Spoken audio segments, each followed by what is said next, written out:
So if the pandemic wasn't bad enough for you, now, and the unknown presidential outcome of the election, that wasn't worded right, but you know what I'm talking about. If that wasn't bad enough, now that apparently that solar activity in the sun is getting ready to potentially knock our power out. That's it. So y'all with your crypto, you better lock that bad boy up someplace, wrapped in lead. And everyone else, you've got some issues. I've been telling you guys, you know, even if it doesn't happen, I'm not gonna frighten you guys, but you should be ready by now, aren't you? Don't tell me. I don't want to hear it that you are watching this and you are not ready for an emergency. After all this already, come on. Okay. So listen, I mean, we have our programs, our Emergency Owners Association program. We have our Farm Owners program.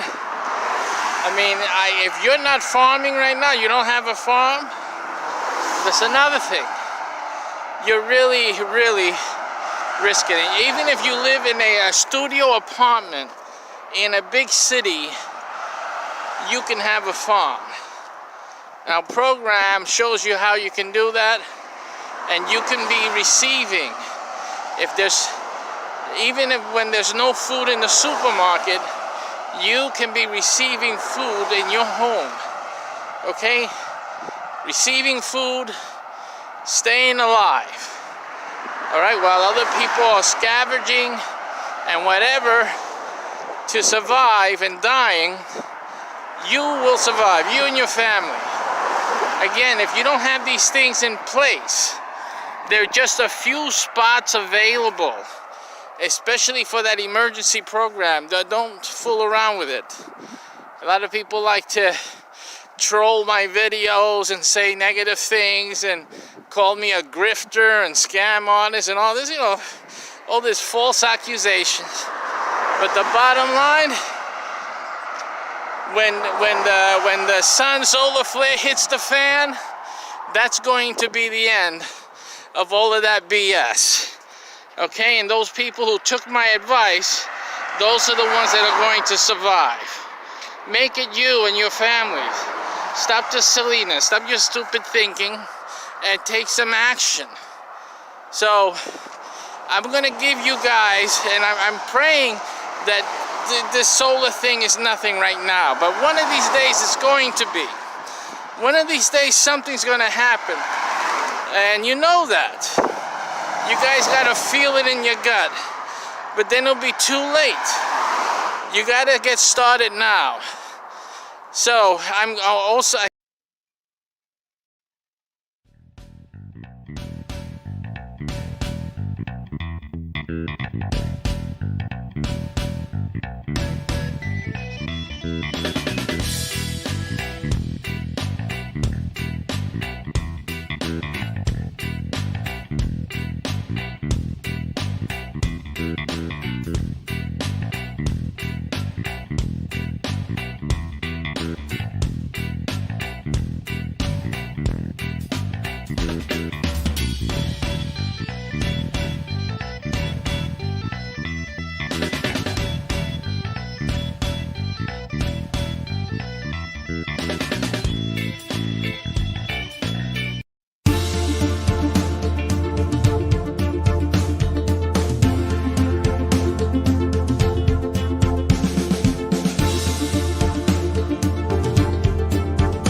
today.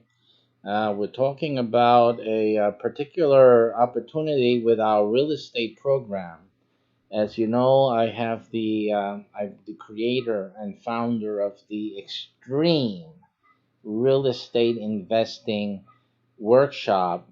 It's a method that I'll be teaching in this workshop.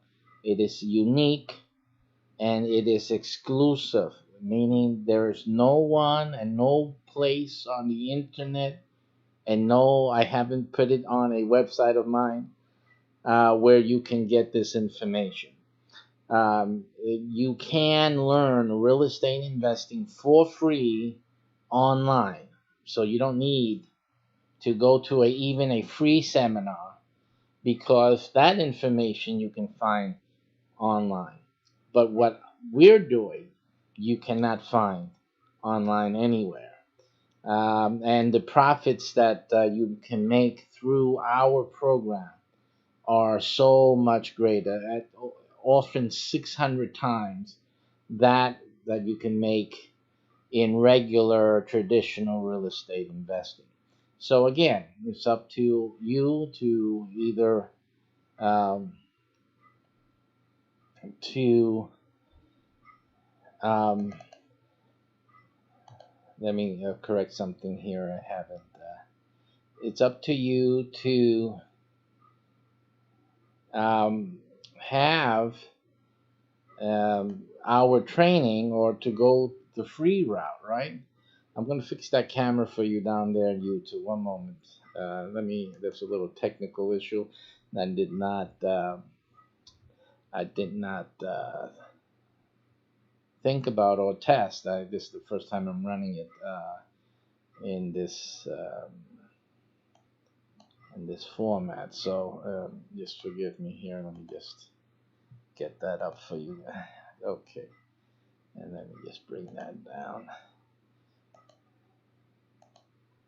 All right. I'm sorry about that, guys. My on YouTube were affected by an outage of the camera scene, and that's because this is the first time I'm actually broadcasting using this scene collection. Those of you who know OBS know what I'm talking about, and I did not foresee that the setup how I have it, since I'm streaming to multiple locations, that I would have a camera issue, which I did, but no longer. Okay, so now that everyone's on, this URL that you see below is a URL that you can go and look at all of these seminar workshop dates that you see on your screen now. This is when we will be in these cities. If you are in these cities as the show goes on today, and you see your city listed, or a city that you reside, listen to my words carefully, in which you reside within 100 miles radius. Okay, 100-mile radius. Then you can attend that city's workshop. Okay, you cannot travel to attend one of our workshops. It's the other thing. Because these workshops, they're geographically based, they're geo-based, and your work within our method is geo-based as well. So you must attend your major city, either you live in it or you're within 100 miles of it. So that is the restriction. And on top of that, we only have 100 tickets for sale. It's only 100 folks. So the first 100 are the only 100, okay, for this program, at least at this phase. And to be transparent, there are some cities where we will have more than 100. That is, and you'll understand. But these dates are the only dates that we have published.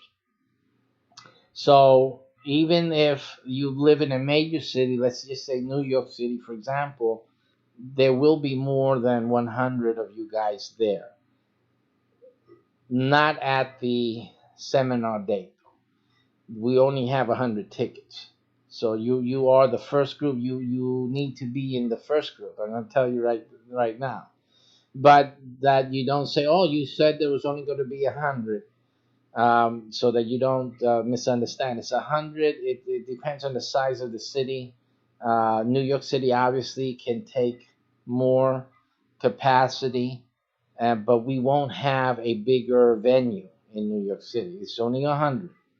But you know that later on I will be allowing for more partners to come in at New York City, because you guys won't be able to handle all of it yourselves. You just won't be able to handle it. Okay, so it becomes an issue of really capacity. But most of these cities are at the 100 limit, and that's why it's set to 100. Okay, so again, so you have that factor. You have to live in the city. You have to be within 100 miles for you to be accepted into the program for that city. The second limiter is that there's only 100 tickets. So that's the second thing. The third thing is that you need to order your tickets right away. This seminar usually costs $10,000 a piece per person.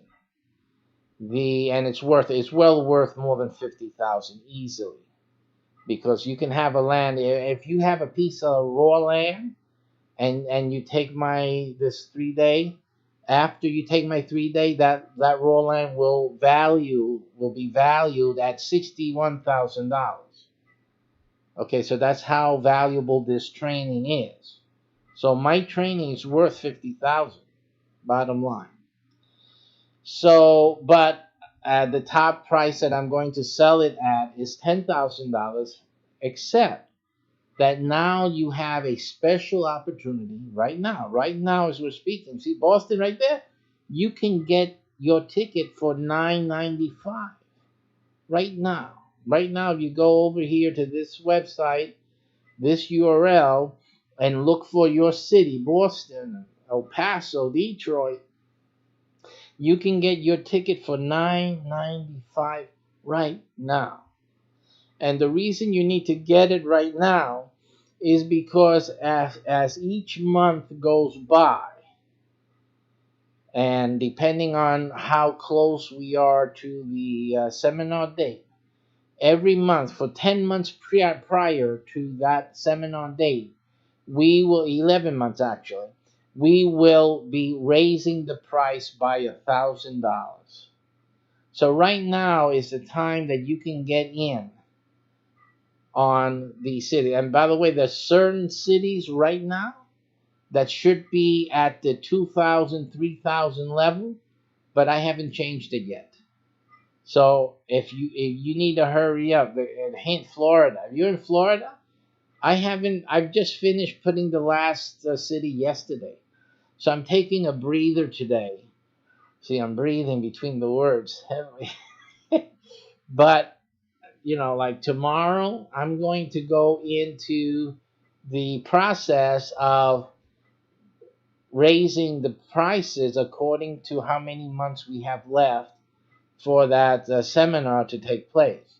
So if I were you, I would, especially Florida, I would get that done now. Okay, because now you'll be saving literally a few $1,000s. So if you have any family or friends in Florida, you need to send them that URL. Say, listen, get to that URL. This thing is going to cost $10,000. He's about to raise the price by $2,000 to $3,000 because in Florida he's giving the workshop first. So you want to save $3,000, $2,000 on this right away, which is akin to making that money. You guys will be making money by buying it at such a low price right now. So that's like money in the bank. Now's the time to do it. So if you had ever thought or even imagined of getting involved in real estate, now's the time to take advantage of the lowest price that it's going to be ever. Okay. Now again, what I'm saying is that it has nothing to do with the um, it has nothing to do with regular real estate investing.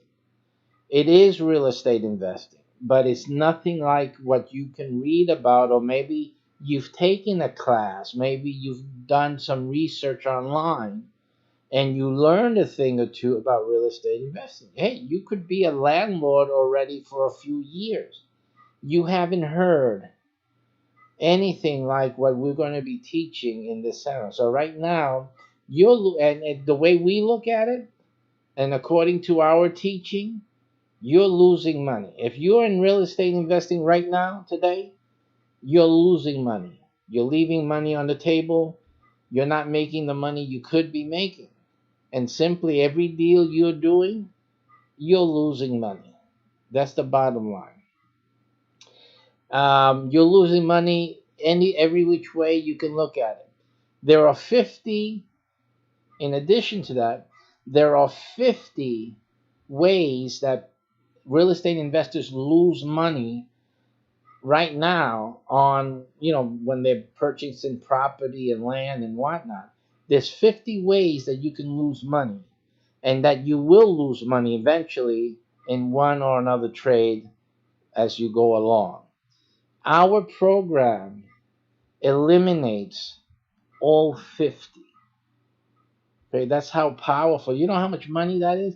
We're eliminating things that can cost you thousands of dollars to fix once you discover them on a piece of property, right? Excuse me. I want to sneeze, but then it doesn't sneeze. You ever been there? So our program eliminates 50 times all those thousands of dollars, okay, over your real estate career. And things can happen to you once or twice or multiple times. And so, our program, just on those issues alone, can save you hundreds of thousands of dollars of losses that everyone else who is in real estate investing, those who have learned for free, those who have learned with a mentor or coach, those who have taken these free guy, rich man, poor man guy, and this other guy, and the wholesaling guys, and the foreclosure sales guys, and all these little guys out there teaching this and teaching that, and for free or for a few $1,000s or for tens of thousands of dollars at whatever price. We are the only ones with this information that can save you a whole lot of money, because all of the regular real estate investors out there, they're all losing money, and they've lost money, and they will lose money in the future. So anything that you will learn in real estate investing, you will be losing money. That's the one thing you got to realize. But when you do our method, you're not losing money. You can only make money. No matter how much money you might lose, if you even get close to anything like that, it's not losing money. You won't be losing money. You'll be actually making money far above anyone else who would have had the same situation you had, who was going through the same thing, had paid the same amount of money of investment in a property or whatnot, and they will not come out of it as pretty and as nice smelling as you, because you will be far ahead of that game. So again, this is an unique and exclusive real estate investing program, and the price is just right. But anyway, I didn't actually get on to tell you all of that. I needed to give you that background, but the real reason I'm doing this show today is to talk about another opportunity that I'm offering anyone, only one person though. So this is for one person in each of these cities here. Okay, so you still go to Eventbrite and look at all of the cities that I will be hosting this seminar. And right now, today, I have a part-time job opportunity for one person. You have to live in the city that you see listed here. And it's over 116 cities. Now you can see this on the which we'll probably do just to do that. Let's get over here and show you that. Um, and that way we can look at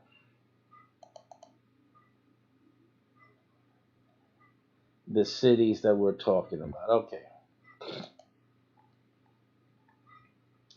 Okay, right now we have one job opening part-time for each of these cities: Tampa, Jacksonville, Florida; Miami, Florida; in Orlando, Florida; New York City; Los Angeles; Chicago; Houston; Phoenix; Philadelphia; San Antonio; San Diego; Dallas; San Jose; Austin; San Francisco; Columbus, Ohio; Fort Worth, Texas; Indianapolis; Charlotte; Seattle; Denver; Washington, D.C., Boston; El Paso; Detroit; Nashville; Memphis; Portland, Oklahoma; Las Vegas; Louisville; Baltimore; Milwaukee; Albuquerque; Tucson; Fresno; Sacramento; Mesa; Kansas City; Atlanta; Long Beach, that's Long Beach in California; Omaha; Raleigh; Colorado Springs; Virginia Beach; Oakland; Minneapolis; Tulsa; Arlington. And you'll have to check that Arlington because I believe that is Arlington in Texas, but you'll have to just check it. I don't think it's Virginia. It's the one in Texas. New Orleans, Wichita, Cleveland, Bakersfield, Aurora, Anaheim, Honolulu, Santa Ana, Riverside, Corpus Christi, Lexington, Stockton, St. Louis, St. Paul, Henderson, Pittsburgh, Cincinnati, Anchorage, Alaska, Greensboro, Plano, Newark, New Jersey, Lincoln, Irvine, Toledo, Jersey City, Chula Vista, Durham, Fort Wayne, St. Petersburg, Florida again, Laredo, Buffalo, New York, Madison, Lubbock, Chandler, Scottsdale, Reno, Glendale, Norfolk, Winston-Salem, North Carolina, North Las Vegas, Gilbert, my namesake, Chesapeake, Irving, Hialeah, Garland, Fremont, Richmond, Boise, Baton Rouge, Des Moines, Spokane, San Bernardino, Modesto, Tacoma, Fontana, Santa Clarita, Birmingham, Oxnard, Fayetteville, Rochester, New York, Moreno Valley, Glendale, Yonkers, Huntington Beach, Aurora, and Salt Lake City, Utah. So if you're living in any one of these cities, and again, To get the full listing, you'll have to go to this URL, and you can scroll down like I did. Then you can apply for that part-time job. It's going to pay you $2,500 per month for only 2 hours of work a week. Only 2 hours of going out of your home. You have to go out of your home to do this part-time job. Everything else is just an hour or two a day, maybe. Just checking your email, seeing if new people have joined your group. It's a group. The platform takes care of announcing it. I'll show you how to do everything. It's really simple. If you know about meetups, well, this is all just organizing a local meetup in the cities that we are doing our seminars in, and simply you just host the meeting. It's just having a smile. You can host it at a local panera or some other type of restaurant, cafe type places with Wi-Fi. You need Wi-Fi. Everyone will need Wi-Fi access. So that way you don't have to talk. I'll do the talking through the Wi-Fi, right? So it's easy as can be. All you have to do is organize the meetup and attend it and make sure everyone gets to see my face, explaining what we're doing and what the program is about, etc., etc. So that's really basically all there is to it. There's 1 week where you have a double 2 hour period, not on the same day. It could be the same day, but when you go to the training, I'll explain more to you. It might be a different night of the week. It could be the same day. It depends your membership, how where if they're able to attend before your regular meeting with the with your regular schedule, or at another day of the week, or a different time. So that's all. But that only happens once a month. Once a month, you will experience a doubling. Okay, and that's it. And for those 2 hours and 1 week a month, that you'll have 4 hours in total, you will receive up to $2,500. It's up to, because you have a membership cap that you have to reach. Again, the membership is pretty much a self motivator, so that it has high motivation value. You don't have to convince people to join. They will join by their own desire to be part of the group, to gain benefit. The meetup has a great benefit to those who join it, and it is limited. Again, there's another limit to that only a certain amount of people can join. So, and it's easy, and also each member that comes will make sure that if they fill up the remaining seats. So it's like the easiest thing possible. If you get one person to join, they join after they hear me speak about and explain the program, then they themselves will help you fill up the rest of the seats. And each person coming in will also do that. They don't have to keep recruiting. And no, it's only fill up the seats. There's a set amount, and all you have to do is, as soon as you can, get all the seats filled up. Period. That's it. That's all there is to it. Once it's filled up, that's it. No one else can join. That's it. Too bad. We just go on with who we have, and that's that. All right. So that is what's happening in the program.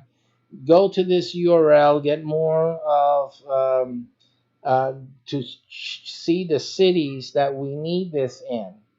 And a little secret, though, to be honest with all of you, you don't have to live in these cities to take part of that part-time job, by the way. Any city would mostly qualify, except if you're in a ghost town, you won't qualify. But most of you in any city can apply for that part-time position. Okay, so really, this is an open field. I need these cities in particular.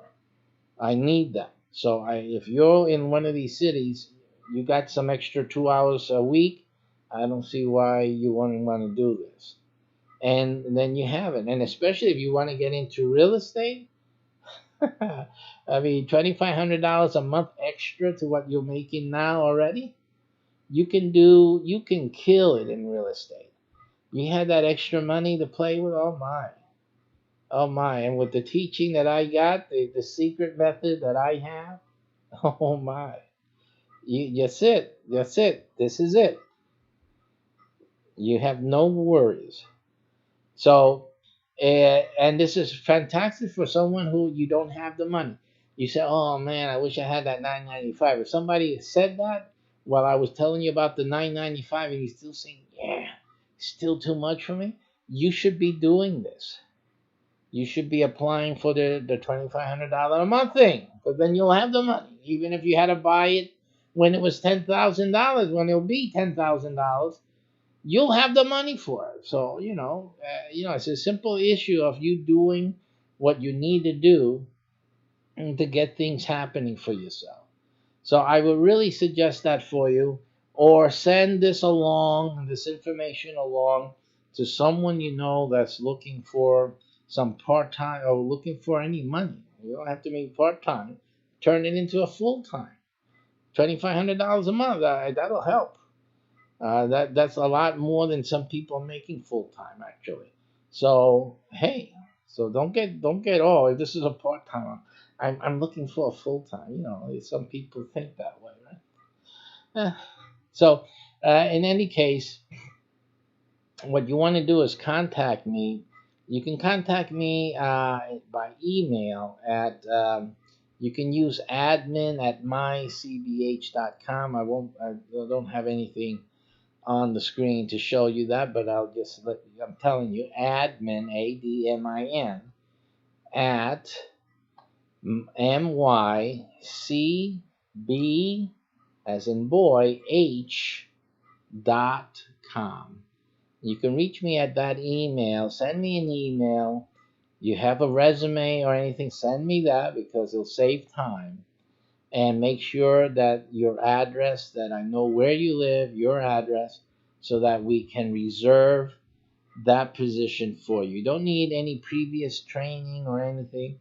You need to know how to use, at least have some computer skills, that you know how to use a computer, you know how to connect to a Wi-Fi, and that's it. And that it'll be good if you have a laptop or a tablet that you can take to the meeting with you. That's a good thing to have. And then that's it. And the rest will be in the training. I'll give you training and help you get along with that. And it's a simple process. It's really not too big a deal. You can do this while drinking coffee in the morning, and just go out to the meeting once a week, and that's not even in the beginning, because the first month or so you don't have to go out every week, just once a month. But as you gain the members, then you need to do the weekly outing. So, and that's that.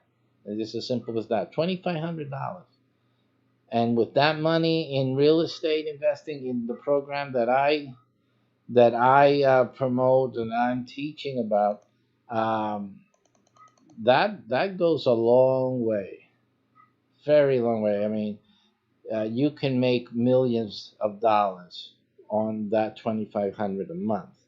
So that's why I'm saying that, because if we can take $1,000 and turn that into $61,000, you know what we can do with 2,500 every month? Yeah.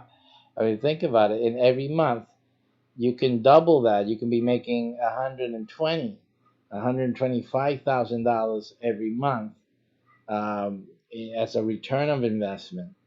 And if you did that for 10 months, you're talking well over $1 million in 1 year.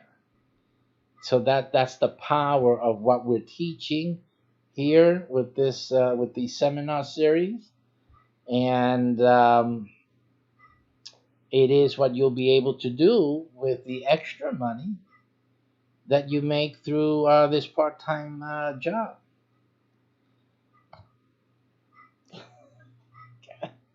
So let's get going. Simple as that. All right. So it's a long list. It's 116 cities, but even outside of that, we have this part-time opportunity in any city that you live in, but only for the first person, which is what behooves you to write me an email right now. Don't wait another second more, because the first email I get from your city will be the one who gets that job. Okay? If you wait around, let me think about this, then someone else emails me, you lost. And you lost big, because you're kissing away more than $1 million of return of investment because you needed to think. You think slow. Like, what is there to think about? Really? I mean, grab this opportunity. It's like stupid, silly. So you want to, and that's the story of your life. That's the story of your life. I'm just telling you. As a matter of fact, let me just shut up so that you can go ahead and send the email already. What are you waiting for? Take care. See you guys. I'm working with the first person that writes me in every city and finalizing it with Salt Lake City. Contact me immediately. I just got a little indicator there that something came in already. Something they're already sending it in. I'm already receiving. So do not delay. Get on that bad boy. Send me the email. I'm interested in the part-time job. This is where I live. Don't give me your full address. Just give me the city you live in. That's all I want to know. What city do you live in? Okay? Because that will freeze that job for you. Okay? So do that for yourself. Do it for your family. Make a difference in your life. All right. Take care. Thanks for watching. See you soon.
To the latest conditions. Very good. Thank you for joining us today.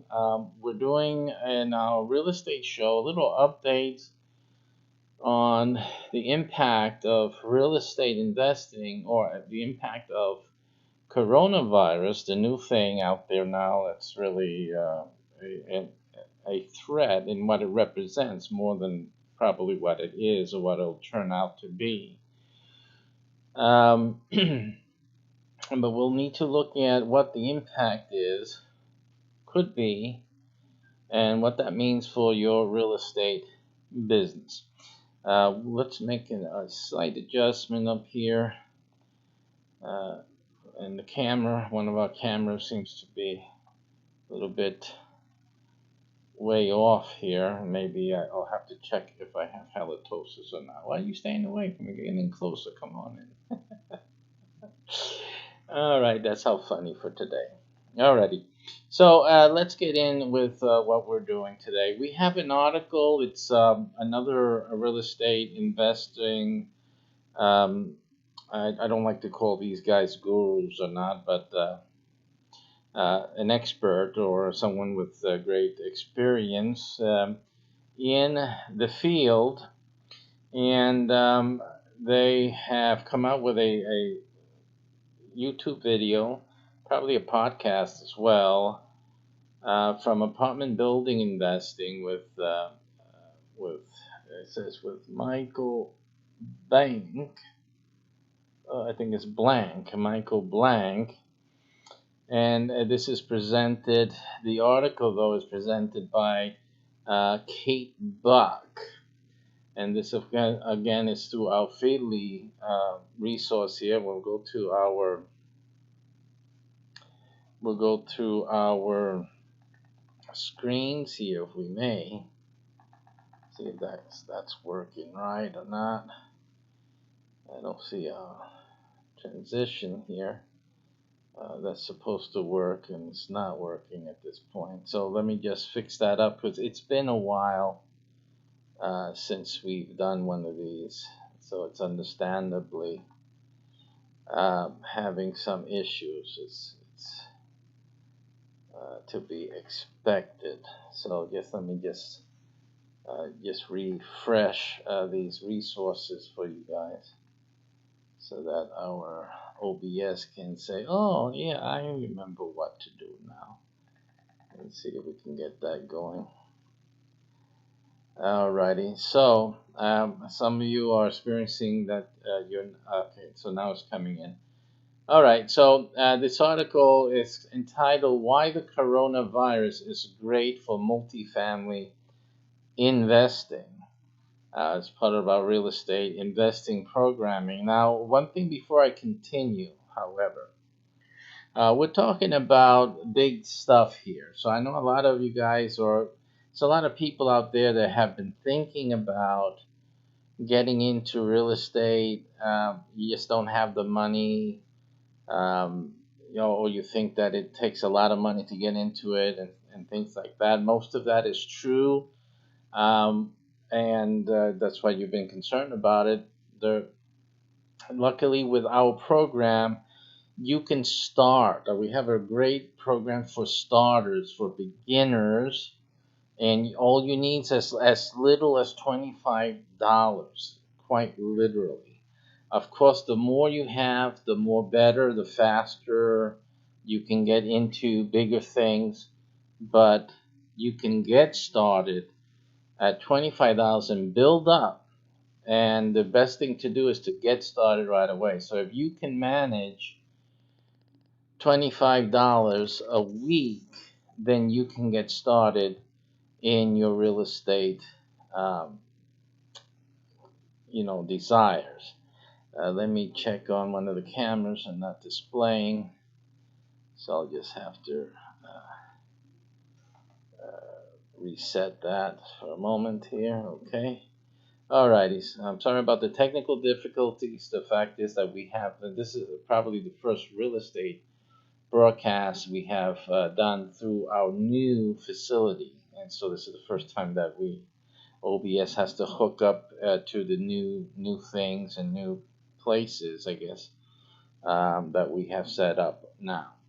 All right. So in any case, look into the URLs. Now, it's very important that you get started, especially because of these issues with coronavirus. Time is simply just running out. So if you're not a person that has a lot of money, but you can pull together at least $25 a week, there's no reason that you cannot get started in real estate. No reason. That's all you need.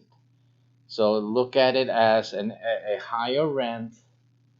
That you have a little bill that you have, cable TV, whatever, a new service, new phone service, whatever you need to imagine it as. But if you have the $25, you really should be enrolling in one of our low entry programs where you can really get started and really make a big difference. And we're talking about a short period of time, a few uh, 12 to 24-month period of time, and your life is going to look very, very, very different than it is right now. Okay, so why the coronavirus is great for multifamily investing? The key to multifamily, there's been a lot of talk around. There's a lot of programs, what I'm saying, seminars that talk about the multifamily investment. What you're going to hear about a lot of times is the four apartment building. Okay, so the four apartments, what you're going to hear a lot is one of those apartments can obviously be where you live. There's a lot of benefits to that, a lot of reasoning to that. It's a good thing to look into for yourself. And you rent out the other three. The other three will pay the mortgage for the apartment complex, and then also will provide you with your sustenance, and you can go from there.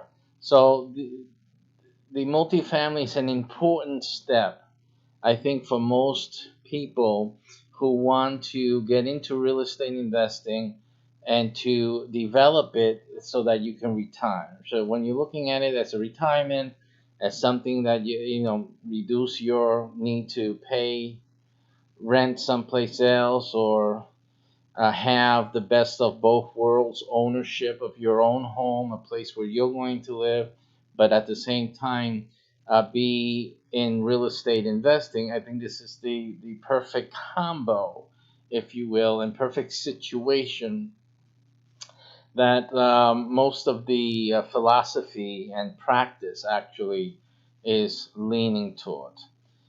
In today's situation, economic and social political health situation that is happening right now in the news, there are certain things that we need to be concerned of. And those of you who still haven't thought about, still haven't been able to get into this, you really need to speed it up. It's urgent at this point. You really need to do something quickly.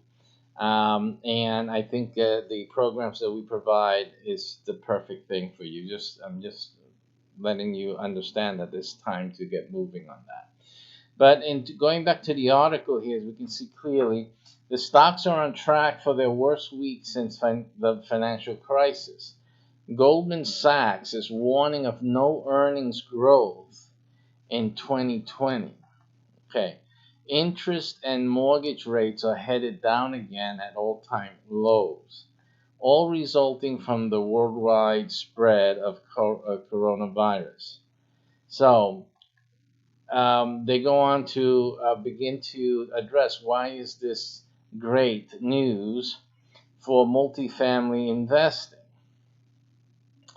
And one of the things that they point to in this article, which again I'll give you that URL where you can go and look at it. Last week, Barron's reported a warning from Goldman Sachs that U.S. public companies will post no earnings growth this year due to the inevitable spread of coronavirus.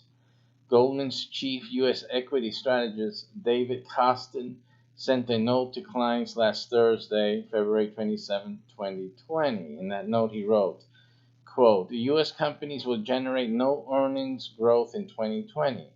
These are projections. We have updated our earnings model to incorporate the likelihood that the virus becomes widespread." So again, these financial experts are incorporating a future outlook model that assumes or that includes the likelihood that the coronavirus will become widespread. And this has a great economic impact. It's already having that impact. We already see it. If you look through your news today, you look on Google News or your other news sources, you're going to see a vast amount of news about business impact, the impact on business of the coronavirus. We have an airline, I believe, that's already filed for bankruptcy and is not flying any more flights. Simply, they were flying at a very risky. When I'm saying risky, not making much profit at all, and now this coronavirus really just shot them out of the water. And these type of things are going to have a ripple effect. And if and when it gets stronger, the coronavirus gets more widespread. It's only now beginning in the USA, and USA is a fuel, really, an engine, an economic engine for a lot of the world. It's still yet to be, for us to see how much of an impact these things are going to have. But they can have horrendous impact financially around the globe, and particularly here in the U.S. And it says here that why are they predicting no earnings for 2020 and we're so early in this year? According to cost and supply chain disruptions. Supply chain disruptions. And these are concerns also that concern each and every, citizen, because if there's a supply chain disruption, that includes supply chain for people, individuals. So you got to start thinking about these things. And decreased consumption would continue to hit earnings before most of the lost activity is made up later in the year. In that scenario, history suggests S&P 500 earnings per share could slide by a whopping 13%, roughly over 4 quarters, before rebounding 10% in 2021. Looking at past history, how the markets have responded. So they're advising their clients to shift their holdings away from cyclical stocks with significant operations abroad and into real estate. See? So the financial experts are telling the people with money, their clients, that they should be taking their finances out of the stock market, because all of the businesses are going to be scrambling right now and throughout this year, and to put it into the safest thing on the planet, which is real estate. Now, this is the advice given to billionaires, to millionaires, and everyone. This advice is out there. The rich money, the big money, is following and getting this advice right now, today, as we speak right here. We sit right here. Vast amounts of monies are beginning to move away from, the stock market. I think it was last week where Bitcoin, the cryptocurrency, also started to dip down, and monies were being transferred for whatever reasons or anything. I'm not making a correlation here. There shouldn't be a correlation, but it's possible that, and at the same token, there should be one, because of what I'm going to say. It should be that some big money that also is holding on to some crypto should be putting their money into real estate. And that is the advice that we're giving in our crypto, for our crypto students, our crypto program members, is a leveraging strategy between crypto and real estate. And we actually show our members in 2 years' time how they can become millionaires from a small amount, like I was telling you guys in the beginning, from just $25 a week. You can start in 2 years. You should be into the millions, regardless of what Bitcoin does. It has nothing to do with where Bitcoin does. Matter of fact, most people who hold on to cryptocurrency today will fare better if they use our leveraging program. And in 2 years' time, I mean, if you're waiting for Bitcoin to become $1 million thing so that you can be a millionaire, you really wasting your time, because you'll make it earlier with our leveraging program than you will just waiting for Bitcoin, waiting for that to happen to Bitcoin. And here, the sound advice from Goldman Sachs is that those that are rich and wealthy, should take their money and put it into the safe haven, which is real estate. And again, and that's just because it's safe. It's not, and as being safe, it's going to have its typical returns. It's not that that market is anything spectacular in terms of the return of investment. Again, they're not flipping houses. They're not doing any creative investing real estate. And they're definitely not doing the extreme real estate that we do in our programs. So they're not. That's not what they're talking about. They're just talking about simply keeping their money safe in real estate, where it can at least continue its value and maintain most of its value in a safe haven um, type of asset. So shortly after that, Goldman increased its recommended exposure to real estate to overweight from neutral. So they increased it to overweight. That for their portfolio should be overweighted in favor of real estate. And so that's something that grabbed their attention. Take a look at these recent headlines. Dow falls 1191 points, the most in history, with CNN. Financial markets plummet as coronavirus tightens its grip, NPR News. Coronavirus fears are driving interest rates down, New York Times. The mortgage rates head back down on coronavirus fears, Washington Post Real Estate. In the last article referenced above, the Washington Post reports, the Centers for Disease Control and Prevention warn that the spread of the virus is inevitable within the United States. The news caused the yield on the 10-year Treasury to plummet to a record low Wednesday, falling to 1.3%. It was the second day in a row the yield sank to a new low. So basically, what you need to get out, it's not that it's a panic mode, but it's the impact. Simply, just gossip can impact the stock market and people's investment, even in crypto markets. People are the market tends to be very sensitive with any little bit of news. This thing of coronavirus, this is like an immense problem. And also because of the shutdowns, the precautionary, the coronavirus itself doesn't have to do anything, but the people being so afraid, and businesses, they're going to lose their productivity, they're going to lose profits trying to stay open, they're risking the spread of the coronavirus, or even the perception that they are, helping to spread by forcing people to go to work. All of this stuff, all of these things are combined to make the market really just fall apart here with that alone. I mean, you're talking about the Depression era. An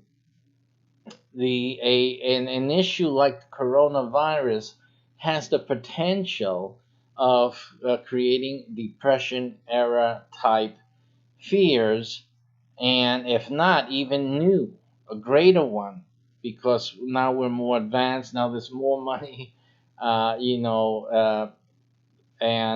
we've had the experience of the Depression, that fear of having that happen again. So it's a little more exacerbated, in my opinion, what could happen now. So it says here, though, they say that these headlines shouldn't scare you. In fact, as a multifamily investor, they should give you a sense of peace, right? Whether you are an active syndicator or a passive investor, now is a great time to up your game in this alternative investment vehicle. It says here they're a safe haven to economic uncertainty, as evidenced by the Goldman recommendation and how real estate performed in the last recession. Interest rates are at historic lows and may continue to go lower. This means that the cost of the debt for a multifamily syndication is at an all-time low, and demand for affordable housing continues to increase, which means there is no shortage of tenants looking to occupy multifamily units, and that goes across the board. The people looking for new places to live is absolutely a sure thing. It's really a good market out there right now for renting. The volatility of Wall Street is nothing new. I've created a special report. So now he goes into their special report. I'll give them the plug, the michaelblank.com report. You can /report. You can go over there and get that free report. Probably sign up to his newsletter and whatnot. A well worthwhile information resource that you guys should really be looking into. Okay, so that being said, let's get into the transition. See, one moment. Let's have a transition. I see we need to make some major updates to this.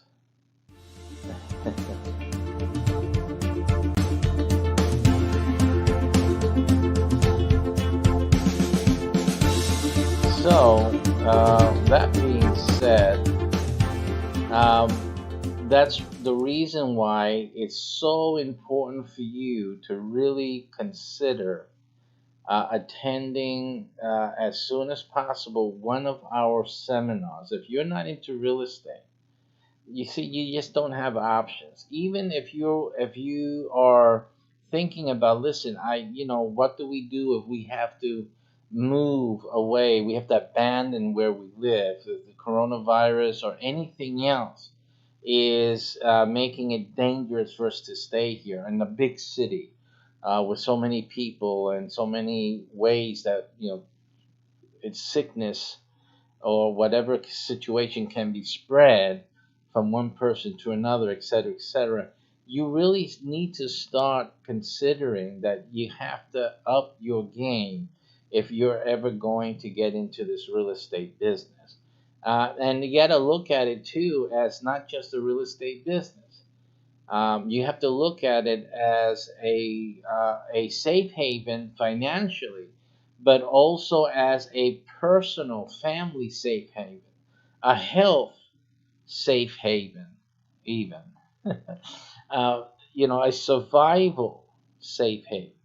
These are the things that real estate affords you. It affords you a different place to go to if the place you have is no longer suitable for survival even.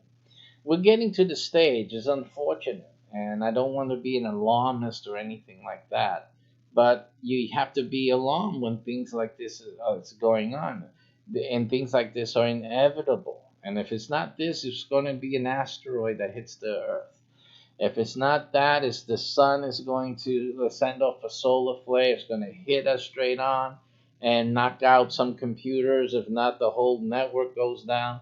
And where will your Bitcoin be? Where will your wallets be? Where will your whole system goes down the drain after that?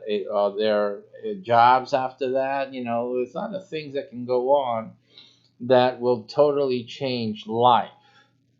And real estate provides an all-around safe haven, not just an economic one, but an all-around safe haven. There's a lot of things you can do if you had a different place to go that was yours, and you can go preparing that place as a place to go in an emergency, and again, to be away from the crowds and the masses and the zombies.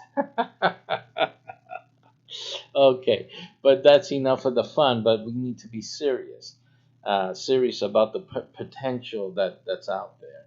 You need The bottom line is that you need options. You need options. I think that's the most intelligent thing and an intelligent way to look at it.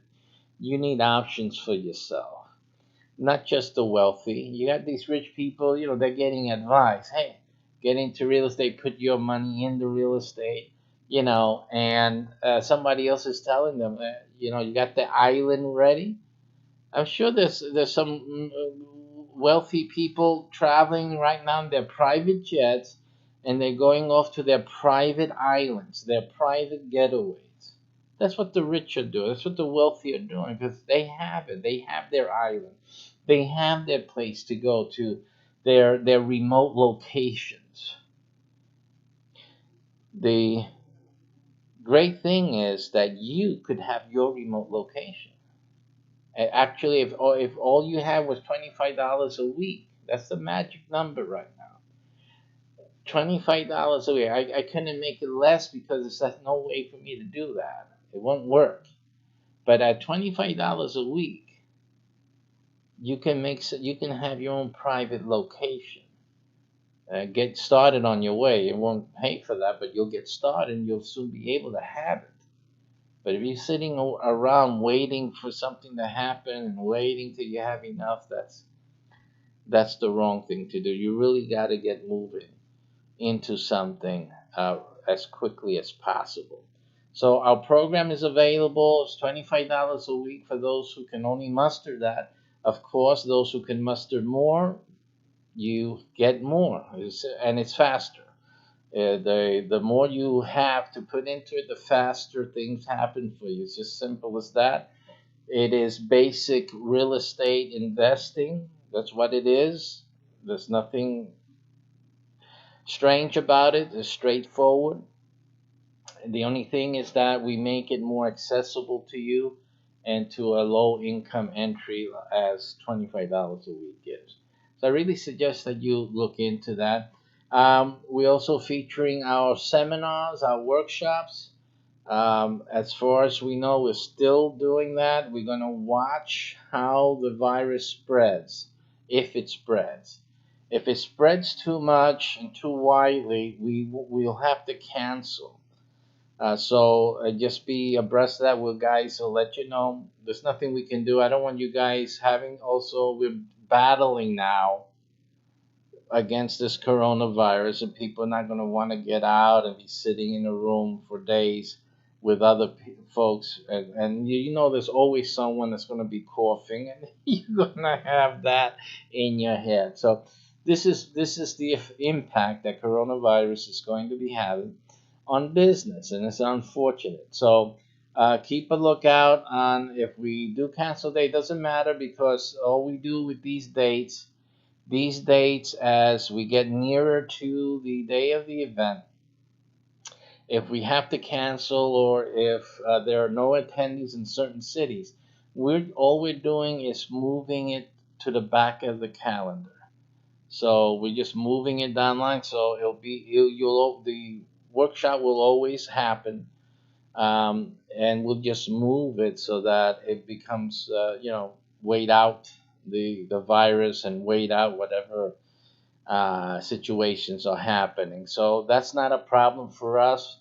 And but you don't have to wait for these seminars to come to your town. Like I said, you can start with 25 at any moment by going to a URL that I'll show you before we end right here. And that way you can, that's the URL up there. Let's see if this one has it. Yeah. By going to this URL and watching the video there, it explains to you the special program. Very limited. It's absolutely very limited. When I did that video that you'll watch at that URL, there was only one program available. Now we have a number of them, but each of the locations though is limited in the way that I described in the video. So that it remains the same, but at least there's some more openings up for you guys that are watching right now. So take a look at this. This is your way of getting started in real estate investing at only $25 a week.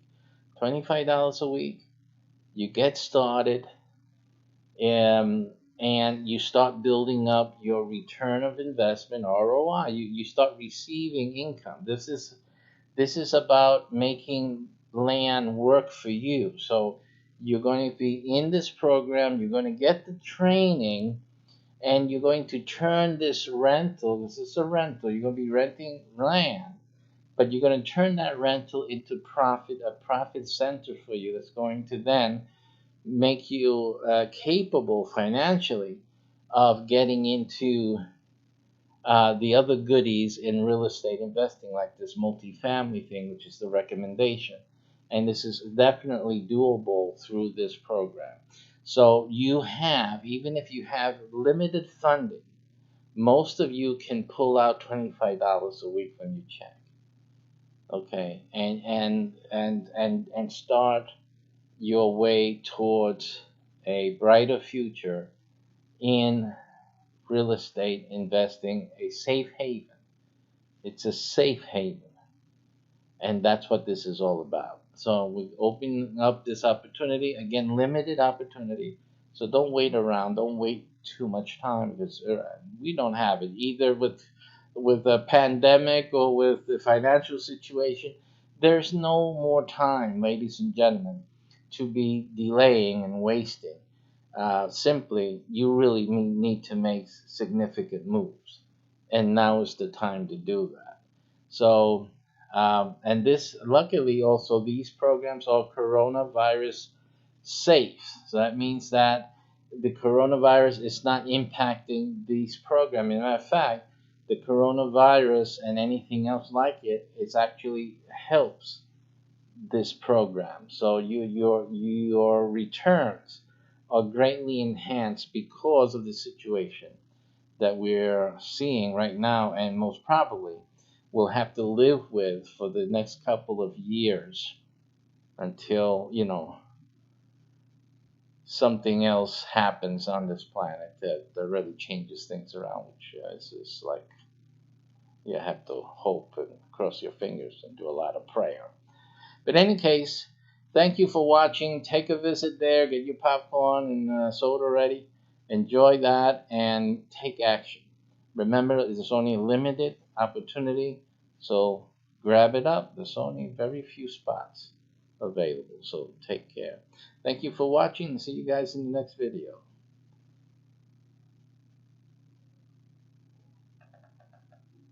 That wasn't what we wanted.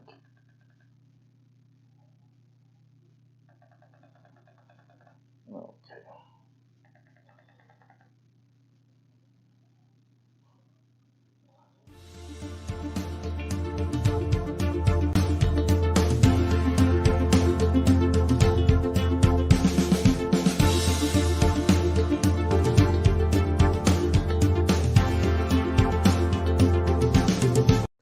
Hello, everyone. Thank you for watching Mycbh-Tv.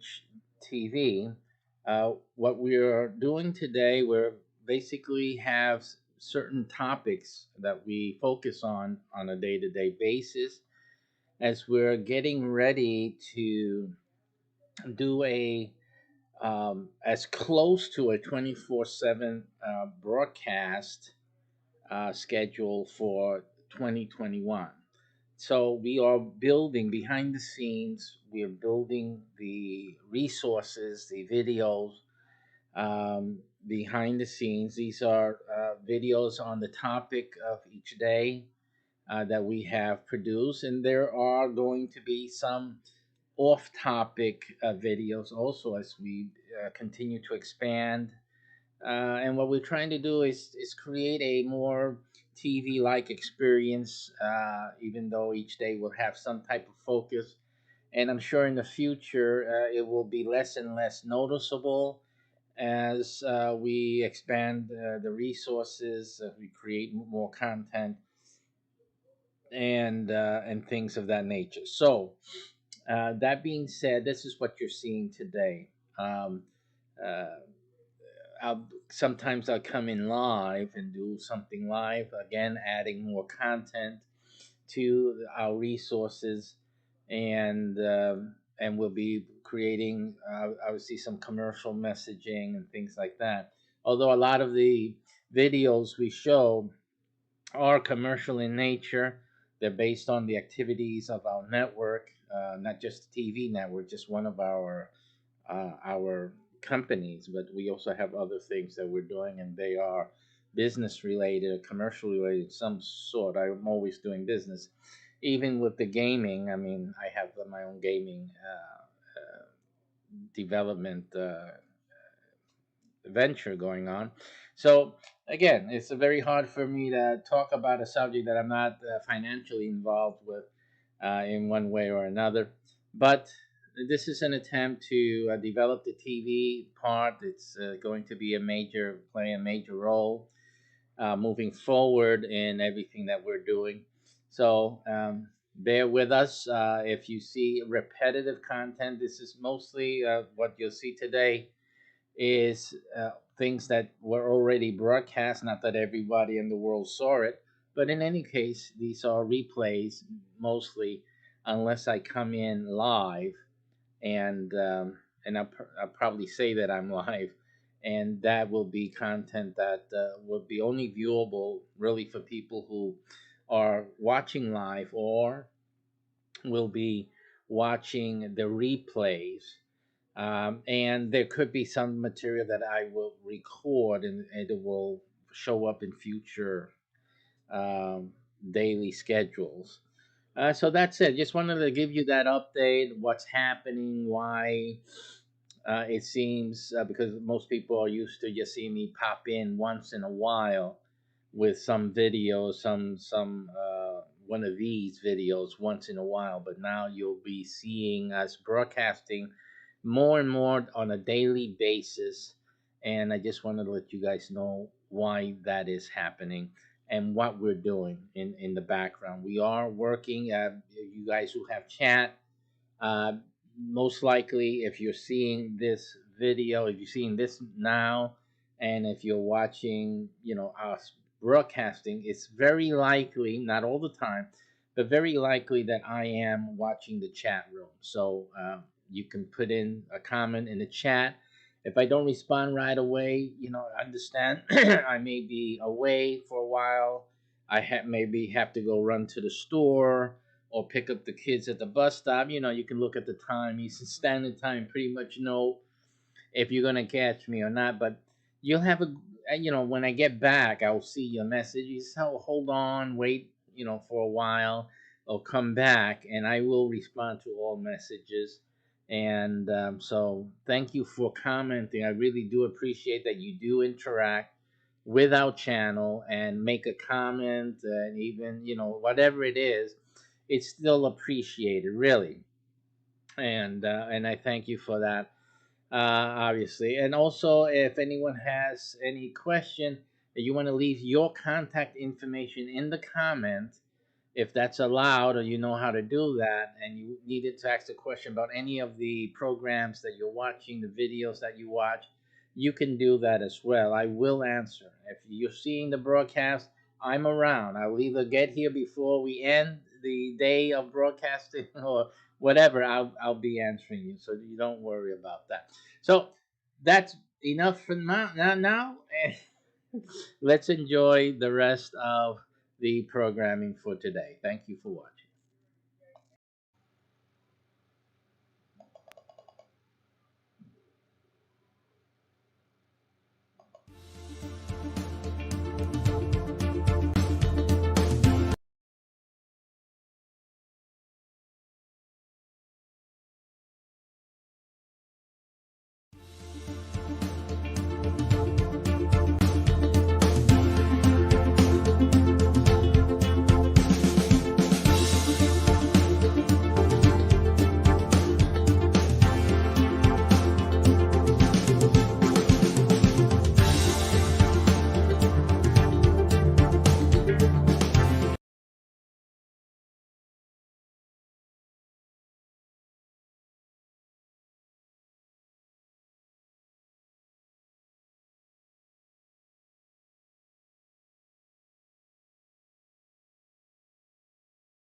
Test it.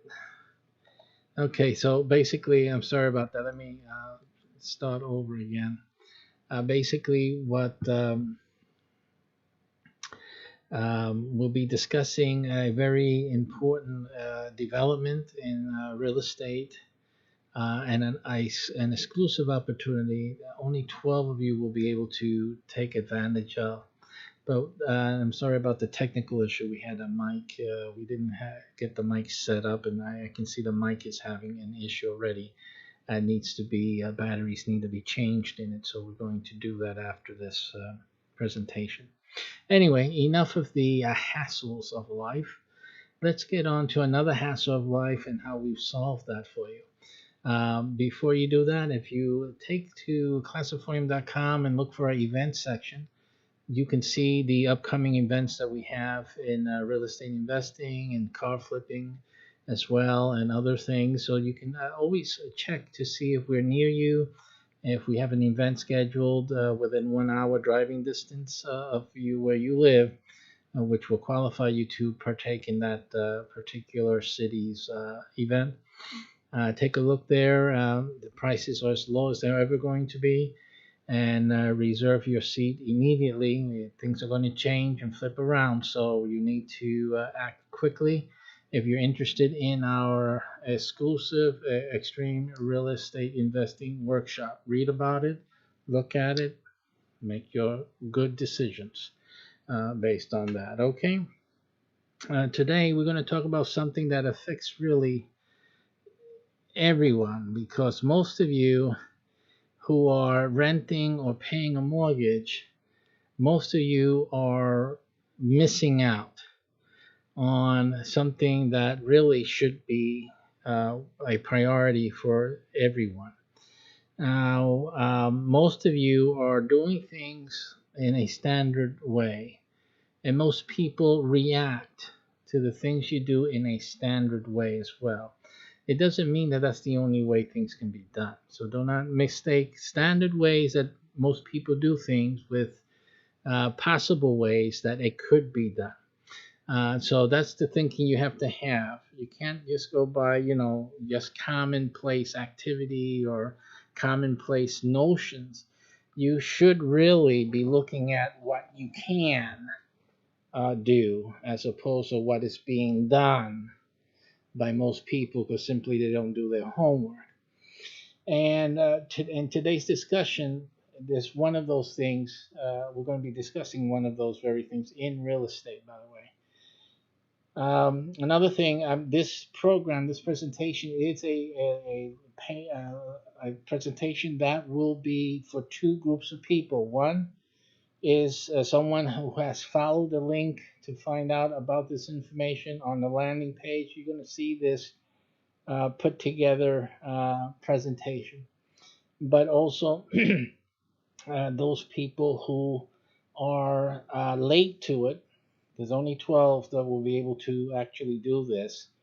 And if there is an alternative, a different program available, you will still see this in presentation, and the button to go and to do something will actually inform you that it's too late for this particular program, but this other program is available. Will give you those details, and then you can go through with that if you so choose. Again, this is something that has to be acted on quickly. Only 12 people can do this, and so that's the bottom line. Everyone else who's listening to this, it's going to be a fantastic education for you. So again, that's the third group, the third group of people, type of person that's going to be watching this, and it's intended to help you to start getting your thinking in the correct way instead of the wrong way that most people are doing it these days. Also, most of what I'm going to talk about today is not part of the Extreme Real Estate program at all, so don't try to connect dots or that. I don't do that. The Extreme Real Estate Investing program is a separate thing altogether, and I'm not divulging any information, so don't try to make any ties, because there's really none to be had. So let's get into this issue today. Now, there's certain things that I'm going to tell you, certain details I'm going to let you in on. and there's others that I cannot by law disclose to you, so I won't. So if you find something that seems to be not disclosed to you, it's only because the law will prohibit me to do that. In this case, there's certain scenarios where that I have to be careful what I say and how I say it. So you'll forgive me if something is not just blah out there. It's really cannot be disclosed in certain ways. So simply, they won't be. What I'm going to talk about is giving you this details about the program that you only 12 of you will have an opportunity to do, and simply the way I present it is the way it is. Okay, so let's get into the presentation. At this point, let's go to our screen, and let's get into this today. Let me fix that camera for you guys up there, and we will continue. This is an exclusive real estate investing opportunity. Now, it's one of the only ones that you're going to see that have to do with rentals. Now, of course, I'm not talking about rentals in terms of what standard real estate investors do, which they buy properties and they rent it out. That's not what I'm talking about. And here, I'm actually talking about actually being a renter, being an investor, but renting. So we're going to talk about a missing perspective that most people will never hear about in their lives. Now, when we're talking about renting, we're also talking about making monthly payments. So this includes mortgages. So if you're paying a mortgage and you're not doing what I'm going to talk about in this program today, then you're missing out and you're doing it the wrong way. If you're renting any place, then also if you're not doing what I'm talking about here, then obviously you're missing out. And again, as I repeat, there's only a limited opportunity to do this program with us. So that you have to pay attention to and stick with us throughout the entire presentation. This is about land, lease, and profit. Land, lease, and profit. It's an exclusive program, as I said before, and it's due to a unique relationship with a special project that's separate, but we have a relationship with that project, and you can now earn income without owning real estate. I'll repeat that. You can now earn income without without owning real estate. You need only to rent or lease. And as I said in the beginning, and I'll be repeating it throughout, there's only 12 spots. That's why only 12 of you in 2020 will be the lucky ones. You'll be the lucky ones in 2020 hindsight. Okay? So that's again is the catchphrase, I guess, for this year. Now, wait a minute, you'll ask. It can't be legal for a renter to profit from renting, right? I mean, we all would say that. It can't be legal for a renter to profit from renting, right? So that's what everyone would figure and everyone would tell you. But in actuality, the truth is different from that thinking. So you will be wrong in thinking that you cannot grow financially independent by renting.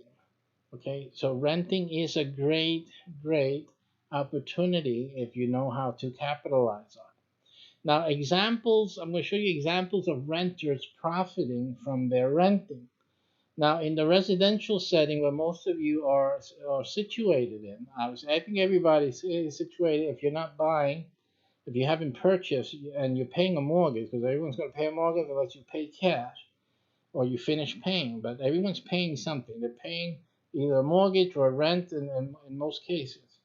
So in most of these cases, you are spending money every month. And the question is, are you making a profit from that expense?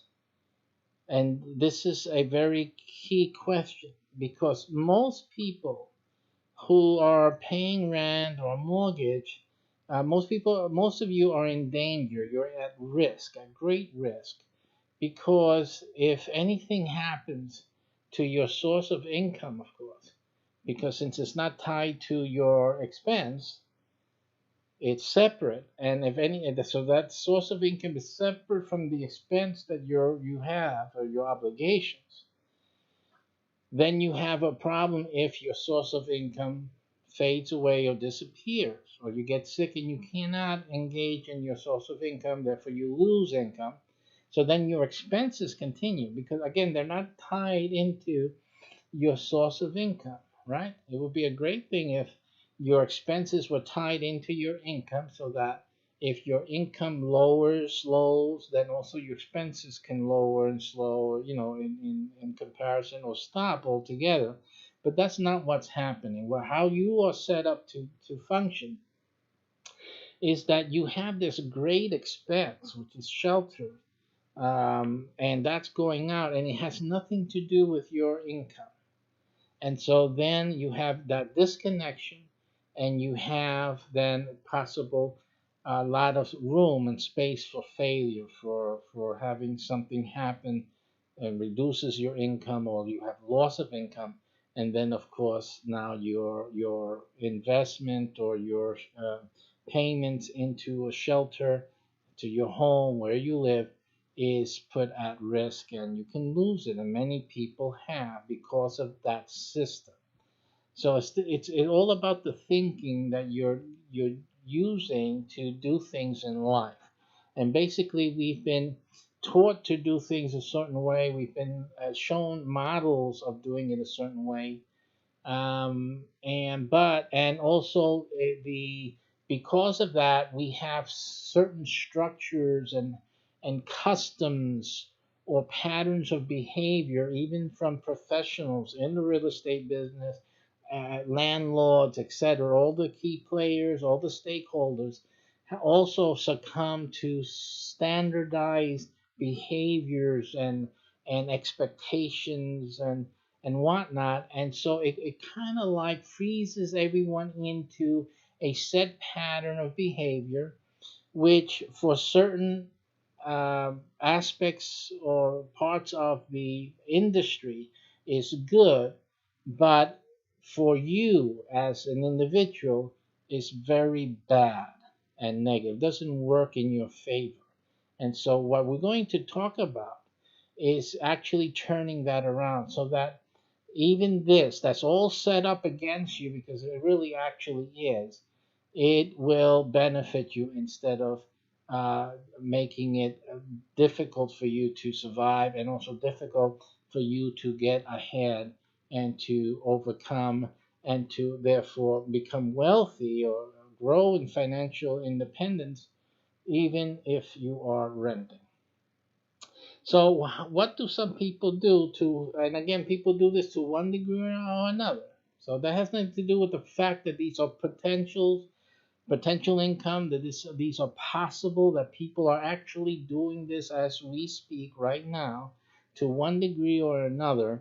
And simply, these are things that you as a renter or you as a mortgage payer can also do. So, you have to understand this. Now, there's people who have home offices. I'm not going to get into tax benefits or things like that. There's a tax deduction if you have a home office, etc., etc. Those are things for you to discuss with your lawyers, to discuss with your tax accountants. I'm not giving you any financial advice. All I'm doing is showing you, telling you, or reminding you, or opening your eyes that these are things that people do, and you can do it as well. And I'm going to show you how these things can be done. But people have their own home offices. You can do that. You're allowed to do that. In most places, even with an HOA, a homeowners association, you can run a business from your home, from inside. In some, the homeowners association tells you that you can't, but in actuality, what they're saying is that you cannot have an outside appearance that you're running a business. So you cannot have like people advertising that people come there and You can't have like a shingle out of the door, outside on the lawn. I do taxes or in the window. You can't have a sign on the door above the house. So obviously you can't park a truck, a commercial truck or car, have it parked outside, things like that. In other words, they want to discourage the look that someone is running a business and within the community. So that's perfectly fine. But that doesn't mean that inside your bedroom, one of the rooms inside your home, you cannot be in effect running a business or parts of your business. uh, that's obviously something that can be done. The second thing is the home workshop. You can actually have, if your business or the way you make money is building something or working on something, you need a workshop to do that. You can do that within a garage, if you have a garage, or garage, whichever way you pronounce that. And there's other places on a property that can serve as a workshop. Like if you have a barn on your property, that can be turned into a workshop. If you have horse stables on your property, that can be turned into a workshop. A lot of things. A simple shed can be turned into a workshop, obviously. So this is things that people do. They have it already. They're making money. They're paying their rent, they're paying their mortgage, and they're making money on the property they're paying rent and mortgage on, and they're making it work for them. People in their kitchen. There's people who know how to bake cakes. There's people who know how to cook up some good food. In both of those cases, if you're great in the kitchen, you can have a kitchen that's making money for you. There's a lot of things that you can do with your kitchen to make it work for you, to make profit and pay your rent and pay the mortgage, and have your rent and mortgage pay you, you know, because you're paying for these facilities that you can turn into something that's creating income. If you're really good in the kitchen, you can also start a cooking school.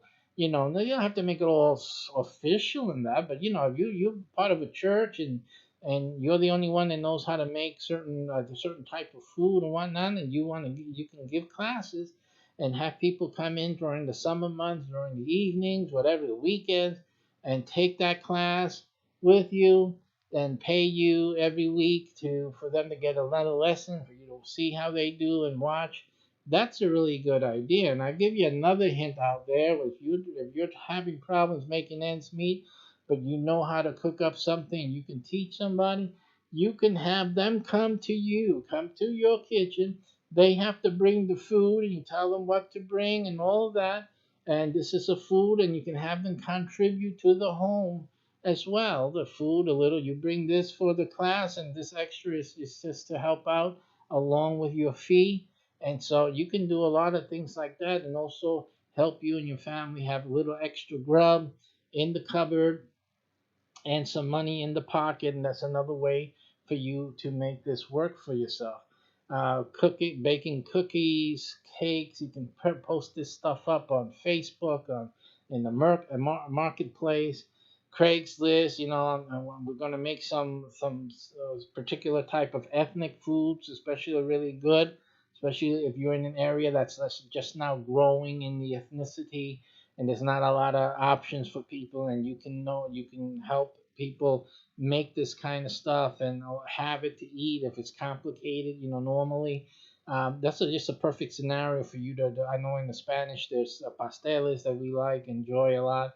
And so it's a lot of work to do that. So if someone can go and they're expert at doing that and it's easy for them, well, then they can make it for everyone else who's, too busy to start making that complex of a dish. And so, yeah, and that's a money making opportunity. You guys can pay your mortgage, pay your rent, and make your rent and mortgage pay for itself in that sense for you. Now, home crafts and sales is another thing. We have a lot of people know how to do things. These are old traditional. I think these are called carriage. I believe the name was a cottage. These are cottage industries. What are cottage industries? They're trades or businesses, little micro businesses that people traditionally have done from the home. So they're called cottage because when we had cottages, what did they do? They made candles, they made their own, jams, right? And stuff like that. They jarred, they did a lot of putting into jars, a lot of preserving of foods, and they put them in jars. They made their own clothes. They made bedspreads. They made the quilts and all. So all of these different little crafts and things, these are referred to legally actually as cottage industries. Now, cottage industries are, I believe, they can't be ever illegal. Um, and I'll look this up for another program that I do in the future, but I think it's actually against the law to call any cottage industry illegal. I'll look that up. I came across something one day in my memory that pretty much protected cottage industries forever. But in any case, these are things that people have been doing for eons and eons. I mean, this is like the basic humanity. And just as a little side to that, and we'll get to that in a moment, farming as well is one of those things that you really can't, you got some soil outside, you can't really and shouldn't really restrict someone from, growing things, especially in the environmental issues that we're having this day and age. It should be a no-brainer to let people grow things, okay? But anyway, we didn't go into that detail yet. But doing things from home, making things, fabricating stuff from your home, and putting it for sale, trading it for things. These are age-old practices, and I think that in today's modern age, we really just forgot about doing it. And I think it's something that really should be returned to. We should return to that and encourage that because the financial situation, it gets tougher and tougher and tougher. The more we separate ourselves from the traditional way of doing things. I think we're getting disconnected and getting too far away from the earth. So we need to get back to that, and also in our thinking. It's a general philosophy that I have, and I'm sure a lot of you guys can agree with that. The fifth thing here is computer work. It's computer work of all types that you can do, virtual assistants type of work, video studios. I'm doing my video from my home office here. So I'm using where I pay my monthly payments, like you would be doing for mortgages, for your rental. So I'm using it to make money from my computer and the space that I'm paying for. So again, it's making the space you're paying for pay you an income, make you an income so that you can prosper. And so this is the main idea. Not just looking at a home as just home. This is just a home, just a home. In the old days, it was never just a home. It was always the home. It was always work. It was the family business. It was always the family legacy. And I think that in modern days, we're slowly drifting off into a wilderness and not understanding that the tools and the resources you need to succeed is right there. You're already paying for it, except you're not profiting from it. Printing, you get a printer. Which type of printer you should get for your computer is a big question people have. And the bottom line is get the printer that makes you money. That should be the answer. It should be a no-brainer. Get the printer that makes you money. So there's printers that do graphic work. There's printers that do 3D printing. Again, you can sell things on the 3D. You can make things for other people, charge them on the 3D. These are not big businesses, but these are things that you can do to make money from the resources and the space that you're already spending on. There's engravers that you can get and do engraving for people. Now, there's engraving services around and things like that. There's 3D services around, things like that. What you want to concentrate on is not just offering services to other people, but actually creating your own products. Of course, trying to, if someone needed something done on a 3D, it's not a business for you to really go trying to get. But you can always make your own stuff and sell your own stuff. There's no competition there. Who can compete? It's your design. You created it. Something someone said to you, when you were a little kid. You remember it. Put that, make that into a 3D object, whatever. Um, there's other types printing also, like t-shirt printers, right, and things like that. You can make your own worded t-shirts and things of phrases that you heard, things that you thought of in your own mind, and no one can compete against that. This is your own creation. That's your own t-shirt. They can only get it from you, etc., etc. So these are things that will always be have a market for them because they are unique and they're exclusive to you. Then there's home-based services. One of the most common home-based service is daycare. It's very common all over the United States. Daycare is something you don't have to. There's laws in your areas. Different states have different laws. Okay, but to one degree or another, most people could run a daycare from their home. And again, there's other restrictions. If you look here in the impacts, this list here are the things that affect your ability to do these ideas, and to what degree and to what extent. The impact is what determines what you can do or cannot do.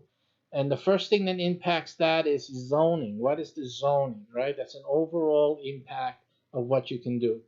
And overall, that is what is legal. First of all, that's the big one, right? So you have to start from the federal government, go down to your state statutes, etc. What is legal to be done in your state, particularly, but also you want to worry about the federal laws, right?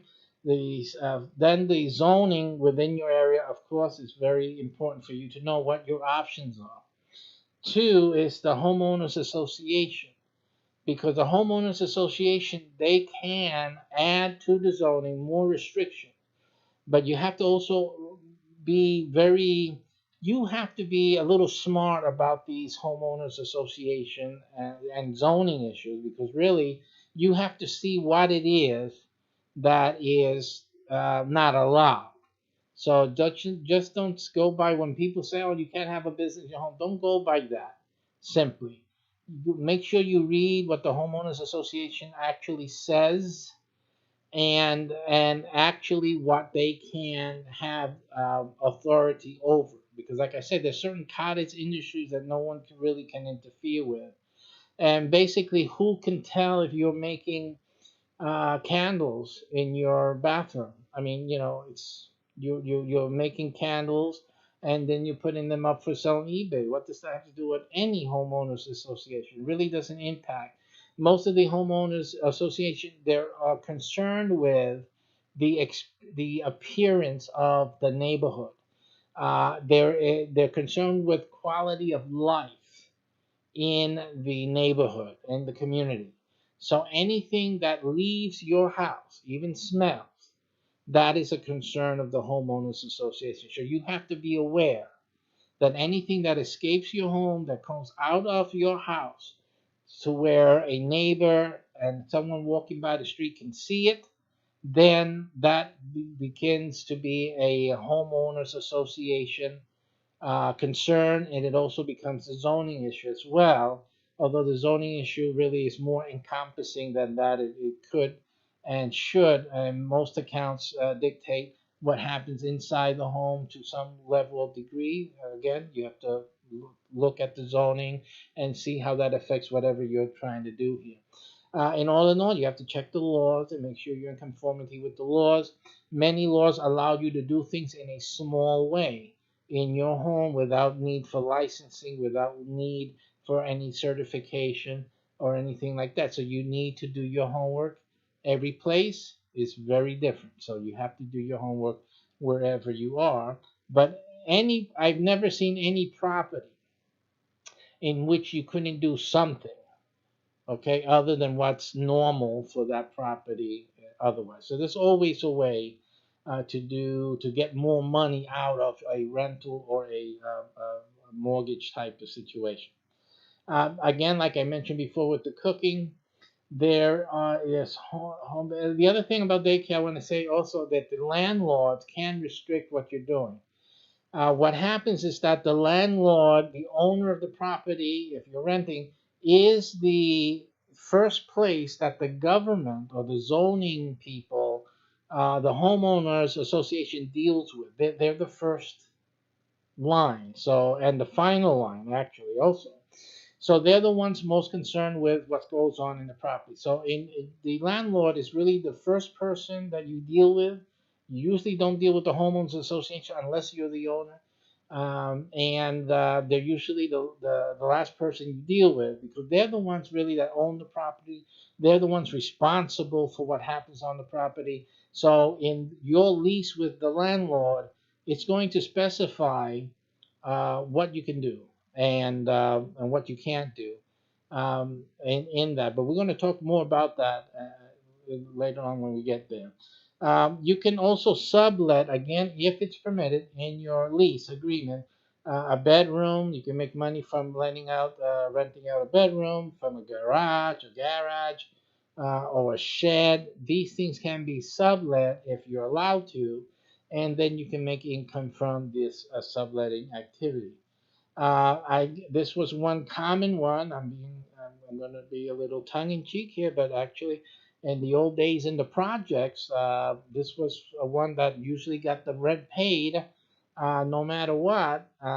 In these housing authority project apartments. Not saying that everyone does that. Not saying that, but that's quite a bit of the oldest profession going on, and these people pay the rent. Now, the honest folks, and not to put down people who need to do this. I'm not putting you guys down, but I'm just doing basic social, moral type of things and whatnot. People doing the moral thing, people trying to do things in a moral fashion and whatnot. You guys most often get into rent problems and delays, and things happen with the checks, coming in and stuff like that, banking issues. So you guys, and then you trying to make ends meet and whatnot, but there's a group of people who are using the rent that they're paying and making a lot of money from their day-to-day old profession, and they can pay the rent and they have no money problems other than working to get it. Then we have the garden, as I mentioned a little bit before. I mean, you got the garden space. That's a really good spot. There's people, there's backyards. I know that there are some farmers that will rent your backyard. If you have a good sized backyard, you can rent it to a farmer, a local farmer who does this type of thing, who uses other people's backyards to do his farming. There are people who do that, and you can sublet your backyard to a farmer. He'll come in, he'll take care, he'll cut the rest of your grass for you, and he'll go and he'll grow half of your yard or whichever part of your yard you're going to let him use, and he'll grow his vegetables there and whatnot, and he'll pay you a rent for every month that he's there using that and reserving that space for himself. So that's a way. Also, they'll do. You can sublet for food. I mean, they'll do food, and there's ornamental. You can have garden, and you can actually do your own and um, sell what you grow.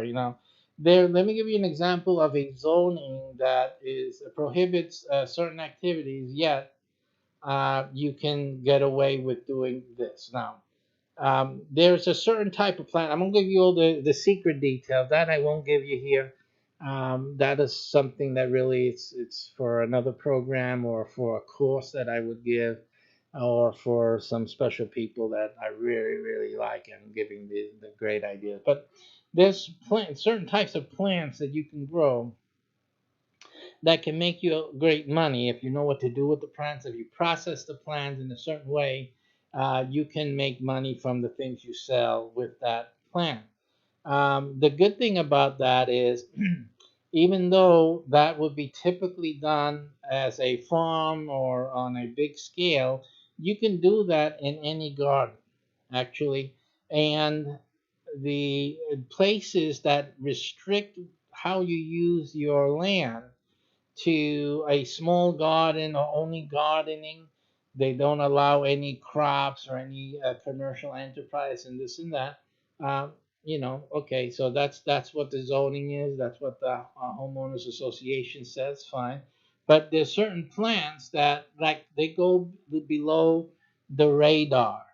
So that means that it's not really something that the homeowners association can point to and say, well, that you shouldn't be growing here. Why? It's a beautiful plant.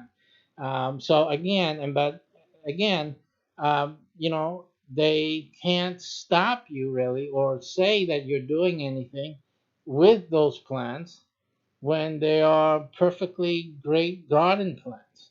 So here's the situation where you can have a beautiful garden, you can just create a wonderful garden and actually make good money and great income from just that. And the homeowners association and the zoning would have no way and no idea that you are actually making a lot of money from that garden. But actually you can. So there's ways of doing this. You just have to know what you're doing. Knowledge is power, is key. Okay, so you have to know what you're doing, what to do, and what to take care of. Sorry about that. Now, the last thing is livestock. Livestock falls into the same type of categories, and we'll tell you why. There's a certain types of animals that are livestock. So whenever you see livestock, don't assume that that's all animals. It isn't. Livestock is a particular range of animals. Okay, anything that falls out of that's not considered livestock is not livestock. So if you have any zoning restrictions that say livestock that you can or you cannot, understand that there's a whole group of other animals that are not livestock. Okay, so that opens up some avenues. Okay, so you have to understand that. So livestock, small animals, can always be done depending on the restrictions you have. The restrictions again being zoning, homeowners association, the lease, and the landlord. Okay, so everyone can grow fish. You can all breed fish, so you can have fish. There's people who grow fish, who breed, who create certain strains, or you're able to do certain types of fish. You should show them, especially their variety types of fish, and you are able to produce a very nice, distinctful design or color from breeding, and you got that pretty much set. That's a pretty good thing. You can do that out of your home. There's no what you can, you just you got your fish tank. The people do this with dogs, and you all know who you are. They got a pit bull. I know a lot of guys in the housing project. They got their pit bull. That's an income stream. When you see these pit bulls, people with these pit bull or some, and the white folk, they have their breeds. The other type of dog, the fancy dogs, the sissy dogs. And but the hood dogs are the tough ones, right? The pit bull, yeah.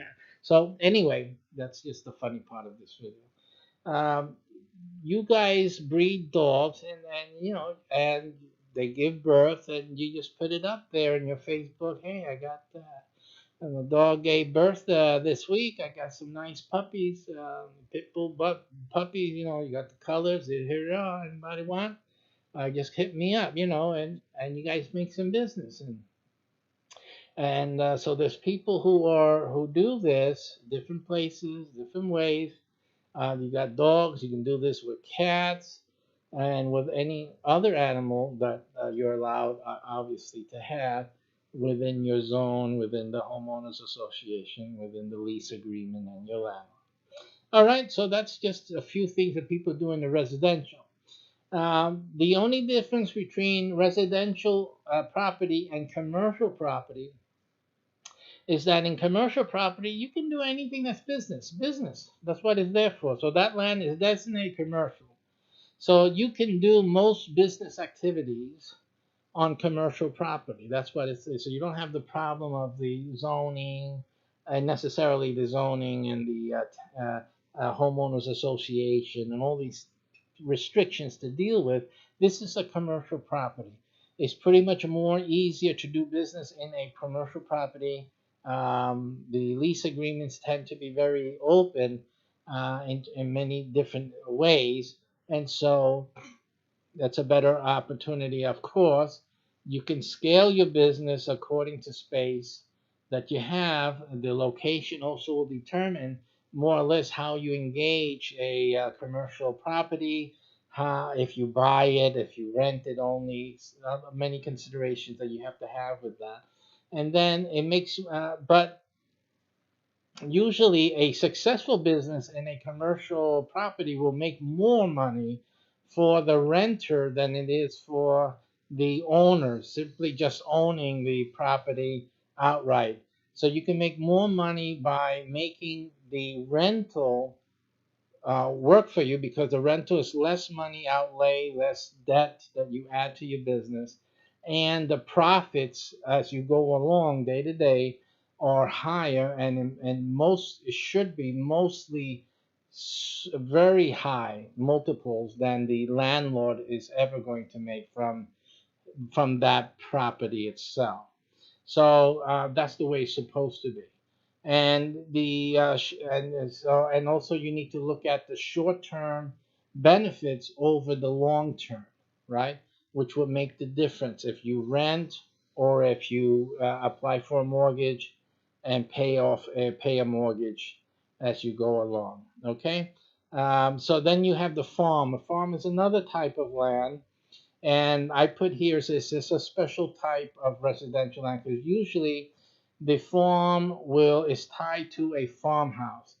Usually, it doesn't have to have a farmhouse. So, farmland does not have to have a farmhouse, but it can have, and it's allowed. You're allowed to have at least one farmhouse on a deeded property that's a farmland or agriculturally zoned. So, but realize that it's just another type of residential. It has any size lot can be farmed. It doesn't mean that it's zoned for agriculture. One of the things they do with agriculturally zoned areas is that it has a larger acreage minimum to it. So it's usually, well, at least around here in Florida, mostly you have 5 acres, I think is a minimum. And so obviously you can have one farmhouse and 5 acres, in the center or at the edge of 5 acres of farmland. That's basically how it goes here. So that's what you have. There are certain instances where land has been grandfathered in. There's certain instances where you can have your land rezoned as farmland, but that again goes by place to place because every place is different. Then we have your trees. You can have food trees, ornamental trees. You can have plants that are also food plants and ornamental plants again, and livestock, as we said before, and not livestock, living animals that aren't livestock on the farm. Okay, so that pretty much gives you a full range of activities, of produce, of livestock or not livestock designated animals, and a whole bunch of things that can most probably be done by someone who's renting or someone who is paying a mortgage. Um, for those things that need permissions, I've seen landlords give people, I've seen landlords, let me talk about lease for a second. A lease is an agreement between the owner and the renter. Okay. So if you're an owner, you don't have this issue. You just decide what you want to do on your property, and then you only have to deal with the homeowners association, neighbors, and zoning. Okay. So that's your business.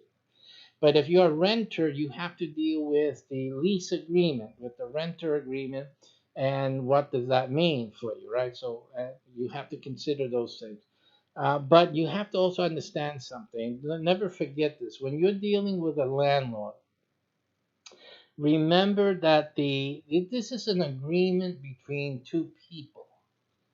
There's no such thing as a legal, let's say, a legally determined lease.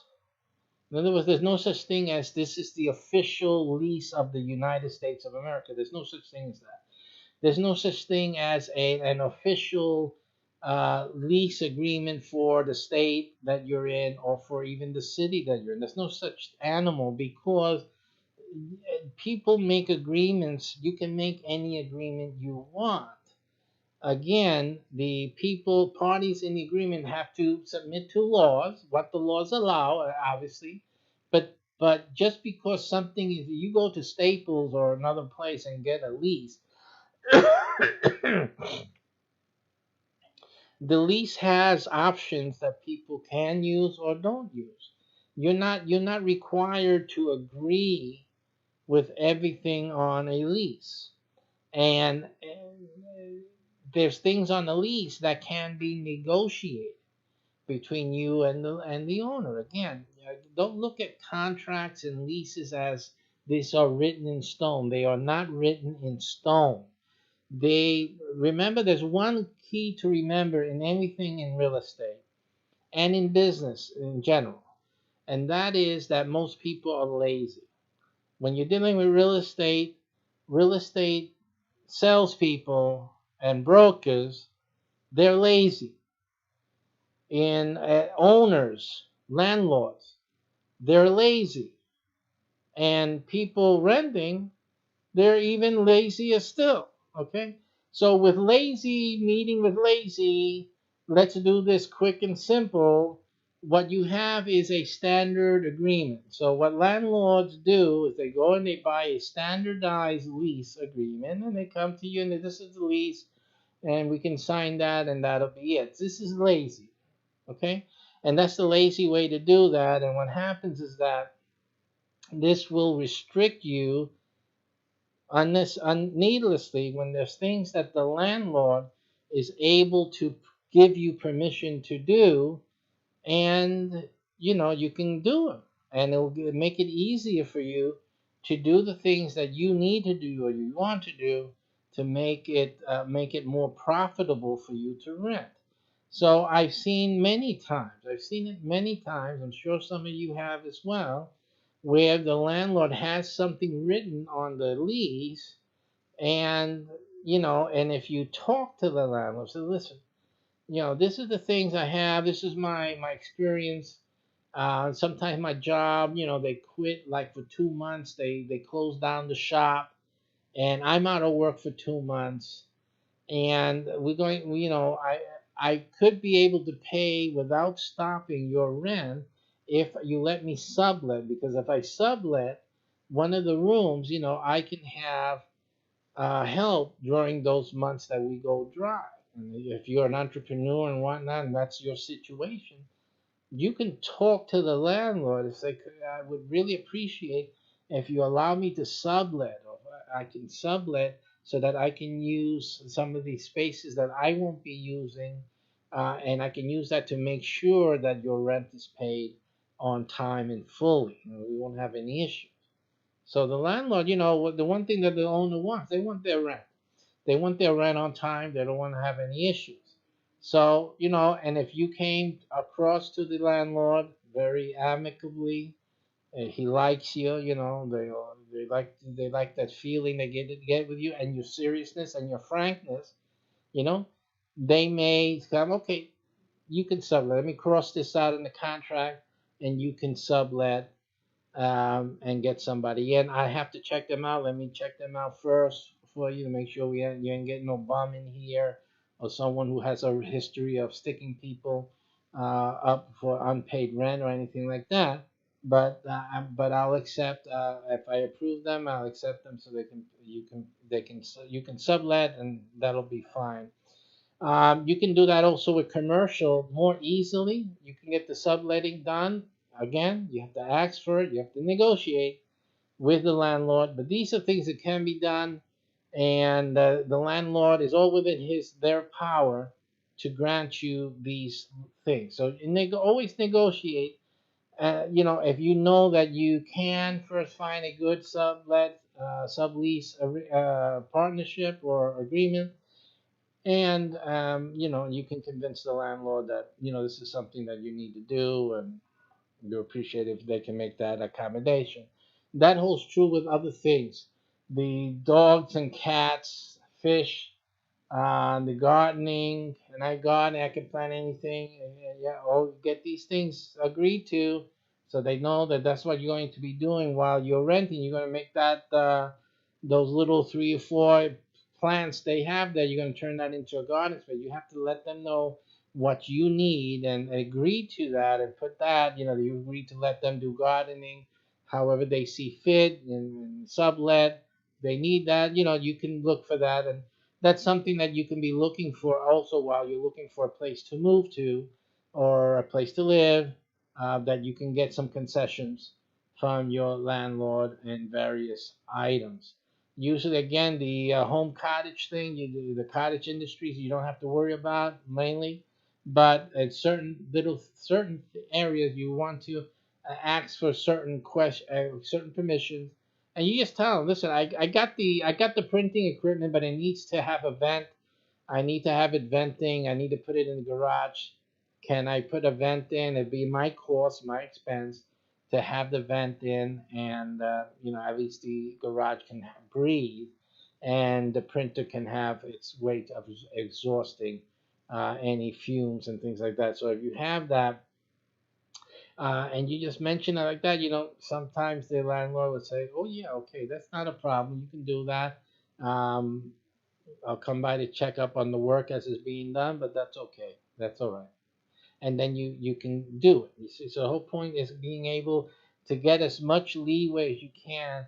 Don't be afraid of contracts. Don't be afraid of asking for permissions to be added, or restrictions in the lease to be taken away, stricken, and noted that the landlord is giving you permission to do X, Y, or Z. So that's what you have to look for. These are the things that are being done anyway. People are doing these things. They're growing, they're raising fish in their garages. They're raising livestock or not livestock, other animals, and they're doing that, selling those. A lot of things people are doing to make their rent pay, bring in income for themselves, and make a difference. Now, why do people choose to rent? People choose to rent simply because it's affordable and or convenient. I mean, when you think about buying the house, you have to put up so much down payment. You have to deal with credit issues, etc. Even if you're doing this for real estate investing, you still have to deal with getting some loans, getting mortgages, paying for a mortgage, etc., etc. And so, again, it is substantial if you're wanting to build up a portfolio, a significant portfolio. It does become very costly, very front end loaded on the front end. So most people will opt to rent. I know that I rented because we were waiting for a particular piece of property that was held by a foundation, and didn't look like, after a few years we've been waiting, it doesn't look like they'll be letting that go, because foundations are foundations after all. So we're looking for properties that we're going to be then considering. But the case is that at times it is actually convenient to rent, more convenient.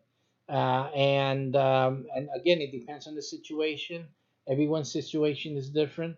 Rent is either affordable or convenient in many cases, and so that's why people do it. But again, it doesn't matter if someone is renting or if someone is paying a mortgage or owning. If you're not making money from your rental or your mortgage, you are missing the whole game. You're really not doing the right thing or things that you could be doing. What's the negative in renting? It's just what I just said. Simply, most renters don't profit from their expended 33% of their income, and which are rent payments, right? Think about this. You're spending 33%. Usually, when you're being approved or considered for a house rental or an apartment rental for that matter, they go by guidelines, income to rent guidelines, and it usually falls to about the 33 percentile mark, which means that a whole big third of your income goes out just for the rent payment.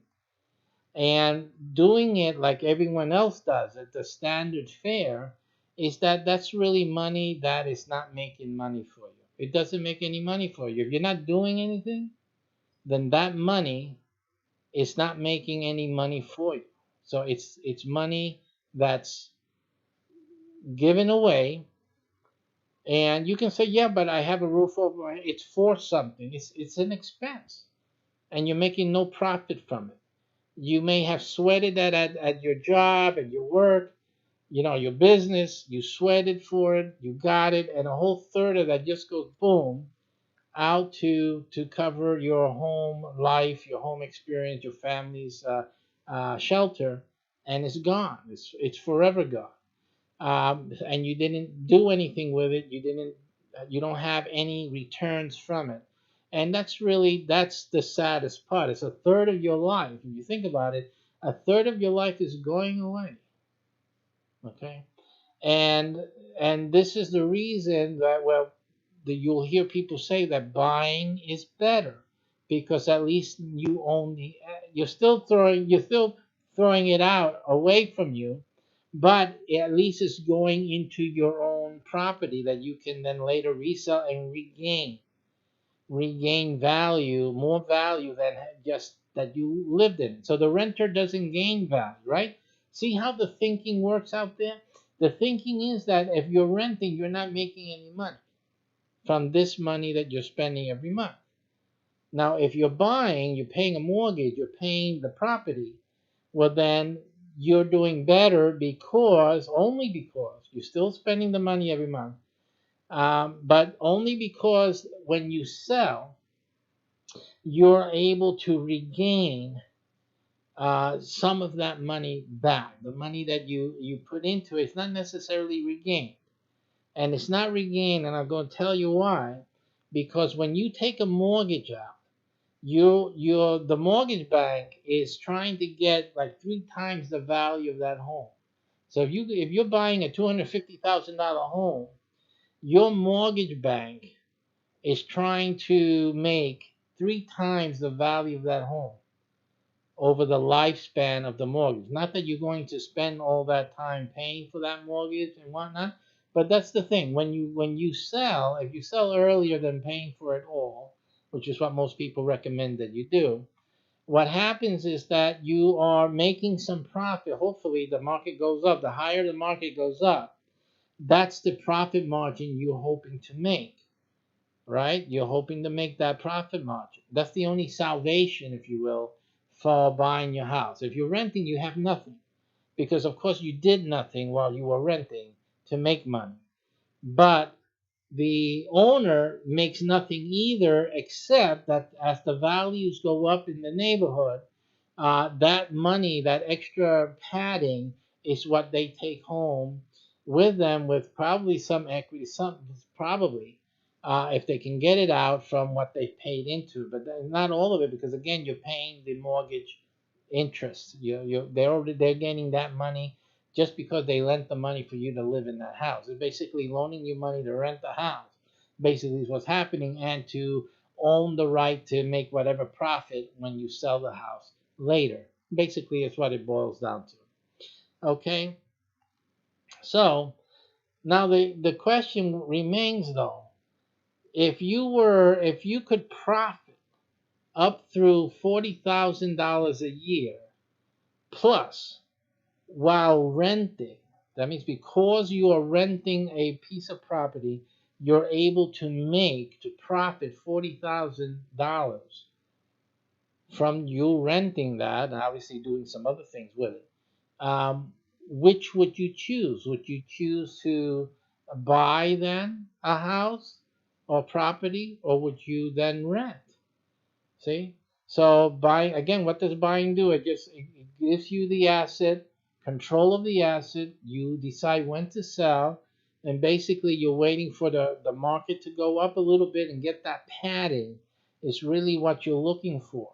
And that can take anywhere from 10 years or more. So let's go by the 10-year mark. 10 years, you hold on to a piece of property you're paying a monthly rent on, a monthly payment, and you're paying most of that 10 years is interest. So it's not really the principal, but you're paying that interest there and paying part and part, whatnot.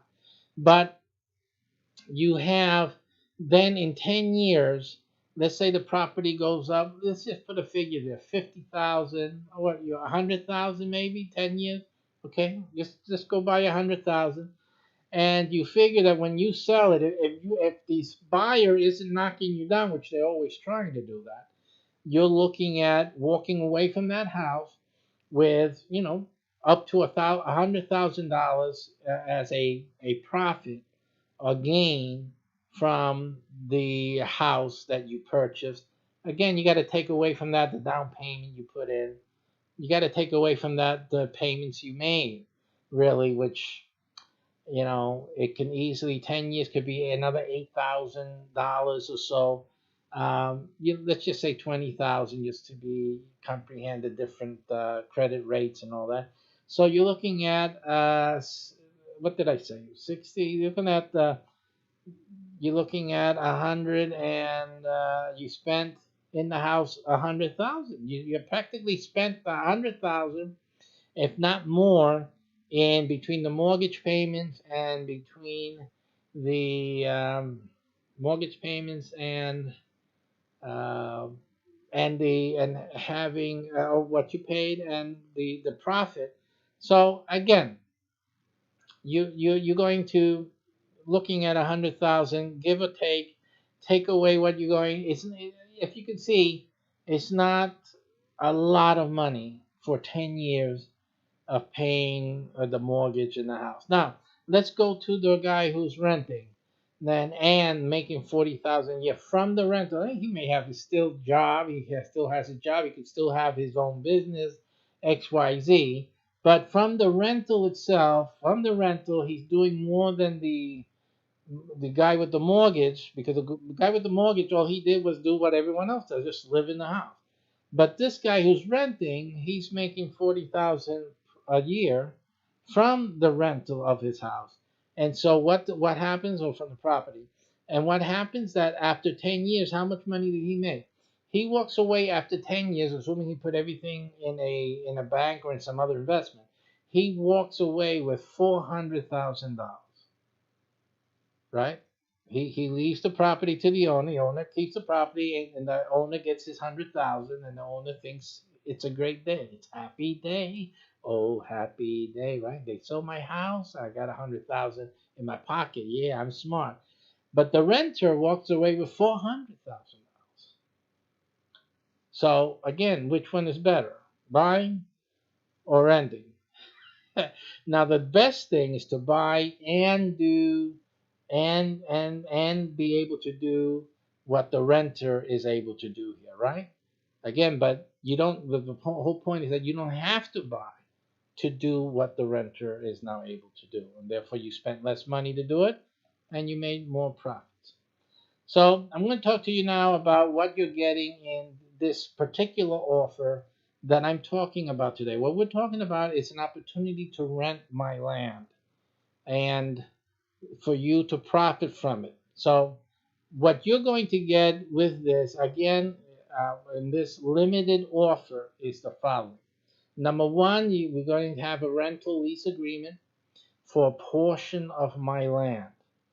Number two, you're going to guarantee a renewal as long as you're a tenant and you make your tenant efforts maintained throughout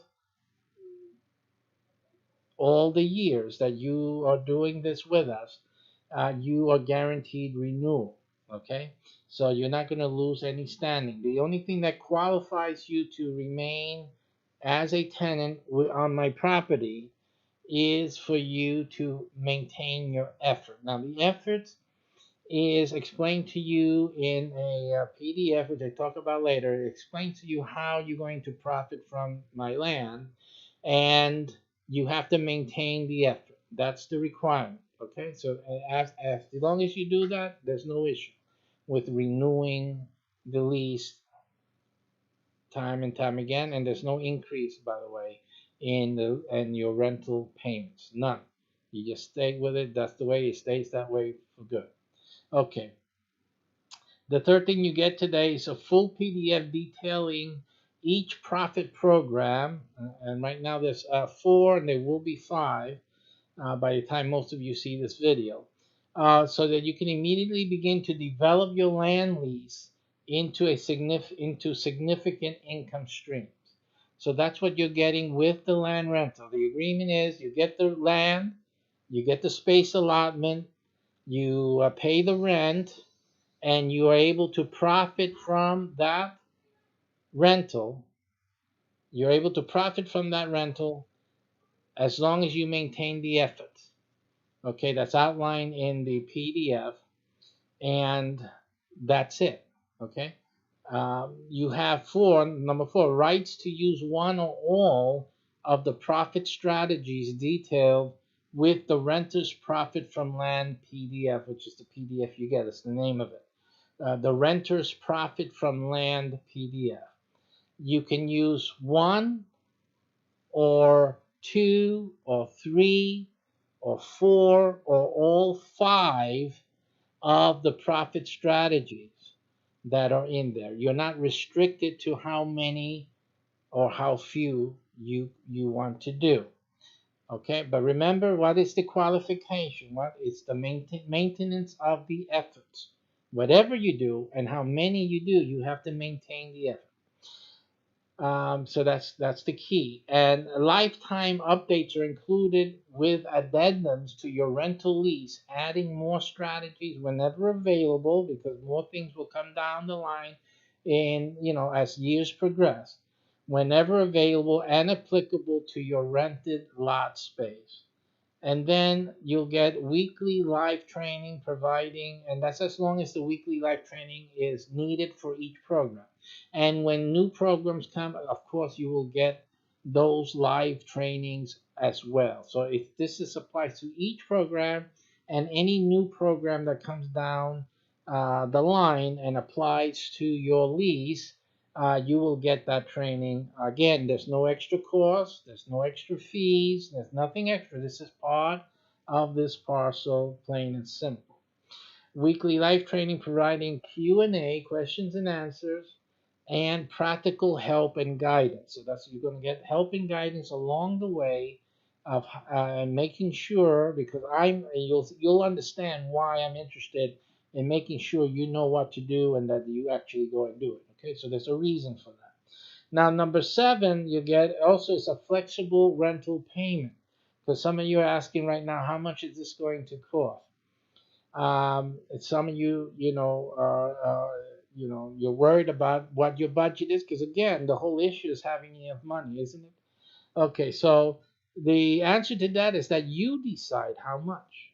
I'm going to give you that decision, how much you want or you can put into this rental every month. That's your decision, but you're going to have to make one decision today, and you have to stick with it for the rest of your life. That's it. Okay. And I'll explain something later to you also. And the final benefit right now with this is that you get a survival benefit, which means that you are able to transfer this rental agreement to your spouse, to your children, if something happens to you or whenever you decide to do that.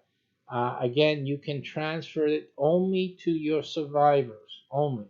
They have to be your spouse or your children, okay? There's no other transfer allowed. simply you to your family as long as you are alive, as long as one of them are living, and you have made that transfer, they will get that transfer. At least put it in our agreement that you want to transfer to your spouse, and if your spouse is not alive either, then it goes to your surviving children or heirs, and that's the way that works. That is something you have to make sure you leave in place before anything happens. Of course, that is can be done at any time while you are in the agreement. It becomes part of the agreement, and stipulating who gets what and when, that's up to you at any time. Now, how is this offer limited? It's limited because there's only 12 people. The acreage of land it's already divided into 12 lots, and these lots have been predetermined by one of the modules, one of the programs that you will have the authority and the right to do, which uses the most amount of space. And so it's based on that. And then there's only 12 who, not everyone will want to do that particular program, but we need to have the space in case they do and whenever they want to do it. So obviously that the control is to have the space for everyone to do all of the programs, even though not everyone will be doing all the programs, but you should actually do all the programs. So this land offer is only limited to 12 people right now. That's it. It's a once in a lifetime opportunity. Only 12 of the fast um, action takers are going to be able to do this. And that's it. Okay? So it's a limited opportunity. As always, the good things are it's very limited. The first 12 that click the button, you decide how much you're going to pay, and we're going to talk about that as a monthly rent. We're going to talk about that right after that. But know that you don't have a lot of time to waste. You have to move on this right away. What are the different rental payment levels? You choose the plan best for you. The first plan is the lowest. It's $100 a month. That's the lowest rental. Now, the size of your space does not reduce, but the percentage of the profits do. Okay? So that's the way this works for you. So if you choose the lowest amount, $100, you'll get 10% of the realized profits. You can do all of the 5 different programs, the same as everyone else, but 10% of the profits from your programs will be your profit, will come to you. Okay? And then if you do $200 a month, 20% of the profits will go to you, and it continues in like manner. $300 a month, $400 a month, 40%, $500 a month, 50%, $600 a month, 60%, $700 a month, 70%, $800 a month, 80%, $900 a month, 90%, and $1,000 a month is 100%. All the profits go to your pocket. Now, you have to realize what we're talking about here. So, given one of the programs, the smallest program, produces the 40,000 plus per year. So let's just use that figure, 40,000. Now, 40,000, 10% of 40,000 is what? Is 4,000. But you're only paying $1,200 in a year, and you're making 4,000. So that's pretty good. That's like 3-4 times return on your money. So that works. It's okay, right? So it's not like $100. You're getting your money worth with $100, so that's still good. At 200, you'll be making twice that, and 30% of 40, then 40% of 400, 50% of stuff. And again, this is just one of the programs. One of the programs. You have 5. And if some of the programs make way more money than that 40,000. So doing the 100, if that's all you can afford, it's okay. It's good. You're doing good. If you can do the 200, you're doing better. It's just as simple as that. There can be nothing more simpler than this possible. This is very good. It's very reasonable. And again, the only problem with this program is that there are only 12 people will be able to do this. There's no refunds, of course, ever. You are renting every month. You have a lease and all that, but basically every month you're renting, and that is it. You're using it to within the guidelines of the PDF that you get, and that's it. You make it work for yourself. You have to maintain the effort. This is your effort.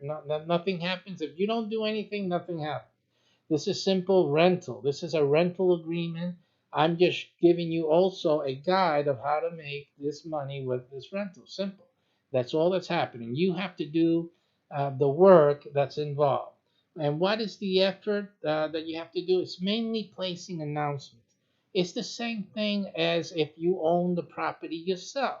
And look at what I'm doing. I'm letting people know I am renting this. If you own a four apartment building, real estate, you would advertise in Craigslist. Hey, I got an apartment ready to rent. This is the rent. This is the way it is. There's a picture of the kitchen of the. So you people who are landlords, people involved in real estate and any type of land or real estate, they're putting up pictures and saying, hey, I got something for rent. This is something that is available. So basically, you are doing the same type of thing, not exactly the same, but it's the same type of thing. You're just putting an announcement that, hey, this is something that we're doing, this is something that's going on. This is the information. You want more information, go here, call this number, blah, blah, blah. That's all. It's the same type of thing if you own the building and you were renting an apartment. Same type of thing. You see it all the time even on Facebook, the marketplace. You see people, landlords, posting a room for rent or a horse stable. Rent the horse stable. There's people with boat docks. Rent the boat docks. I got this boat dock. You can rent your dock. There's people with RV spaces. Hey, I got this RV space available. It measures so and so. This and this. This is that. And that's it. And that's what people do when you're in real estate, when you're dealing with property and you're dealing with something of value. That's what people do. Normal people do that. It's regular things that people do. And this program, same idea, same type of concept. You're just posting an announcement. This is what's available. This is something that you can get. And you like this. You're interested in that. Here, go to this place, this URL, or call this number, blah, blah, blah, and get more information. And that's basically all you have to do. You have to maintain the effort, though. You have to be maintaining the effort, and that means that you have to do it as something you're working on. If you had the land and you were farming apples on it, for example, you would announce, "Hey, I got the new apples have started ripening. We got basketfuls, $1, $5." You would put in there because you got so many apples and oranges or whatever it is you could grow on your land, and you need to get rid of it. You need to make a profit from it. So it's the same sort of thing. This is real estate. This has to deal with property. It has to deal with um, all the different things that a property can do. You would have to be announcing about it and letting people know that this and that is available. Look into it. Here's the number. Here's the address. Whatever. So there's nothing strange or foreign in this concept at all. It's just, hey, if you're renting, you're dealing with properties. This is what the five or one of the programs involved with this property, and then this is what you need to post, and that's as simple as can be. Okay, so for many of you, it's the closest thing to real estate investor you're ever going to do in your life, and this one is actually the best one. Okay, we got frequently asked questions. What are they? What is your refund policy? No refund. This how can you get a refund? You're paying rent. Simply, you have a month and month and month. You have access to the programs that we gave you, access to making money in relation to this land allotment that you get as part of your rent. Simple. You just do what you need to do. If you choose 1 month not to do anything, 2 months not to do anything, that's your issue, your prerogative. The only problem with that is that we are always checking that you are maintaining an effort to to announce the programs and to do them. So that's the only thing. So you're risking, if you don't do anything at all, you're risking losing your rental agreement. Of course, I'm a human being. If you get sick, you're definitely sick in the hospital, you just can't do anything, had a car accident, just call. I mean, we're people. I'm the landlord like any other landlord. Let me know. Okay, what's happening, and we'll make an arrangement, and that's fine. But again, just don't. You have to show that you're doing an effort, making an effort, and that's really the main qualification for you. But did I say? Did I mention something? I didn't. Let me get back to that. I'm sorry. Let me get back to that here in a second. Let me. There's something I had to show you, which I didn't. So I'm gonna go back to something in here that I forgot to mention. And that was this thing. It says realized profits and bonus. Now, when you see that bonus thing there, that's something that again is also affected by your rental rate. In other words, your return on the rent rate. So if you have, because everyone's getting the same bonus here, it's the same thing, but it doesn't mean the same thing for each of you because it depends on which plan, which level of rent you're going to be paying every month. So if you're only paying the 10%, the $100 a month, you're only getting 10% of the realized profits and 10% of the bonus. The guy that put in 100% of the rental payment here, he or she gets 100% of the profit plus 100% of the bonus. So understand that they're all getting the same thing, but you receive, you get out of it in the percentage that you put in. So if you're only doing the 10% option, you're only getting 10% of the bonus, and if you're getting doing the 100%, you get 100% of the bonus. That becomes important in the following, in the question, one of the questions that come up here following this. So just remember that. Is this a regular land lease? And the answer to that is yes, it is. It's absolutely a regular land lease.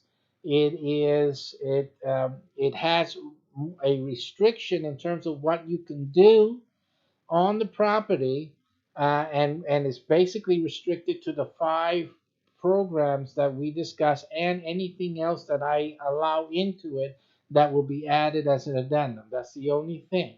So you're renting the property plus the right to do the exclusive right and the limited use of the programs that we have. So that explains where that is.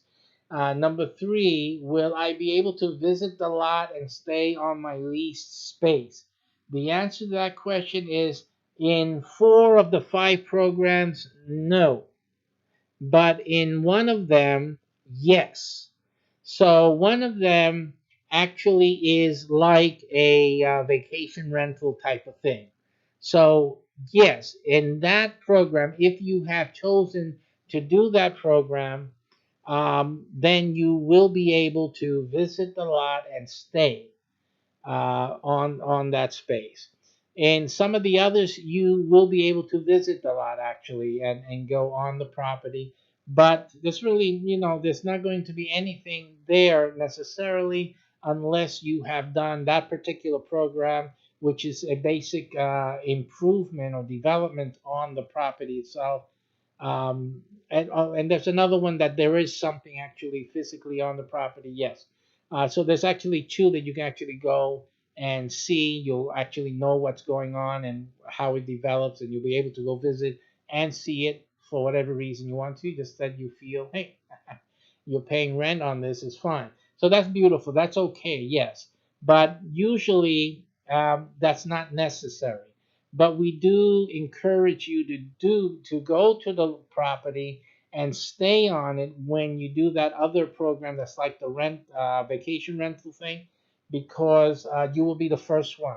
We want you to be the first one to stay on there and to experience it, and usually I will be able to be there in person, and to have meetings with you one or twice, and allow you just to explore after that. But I'll try to do as long as I can fit it into my schedule, where I will be there with you when you go.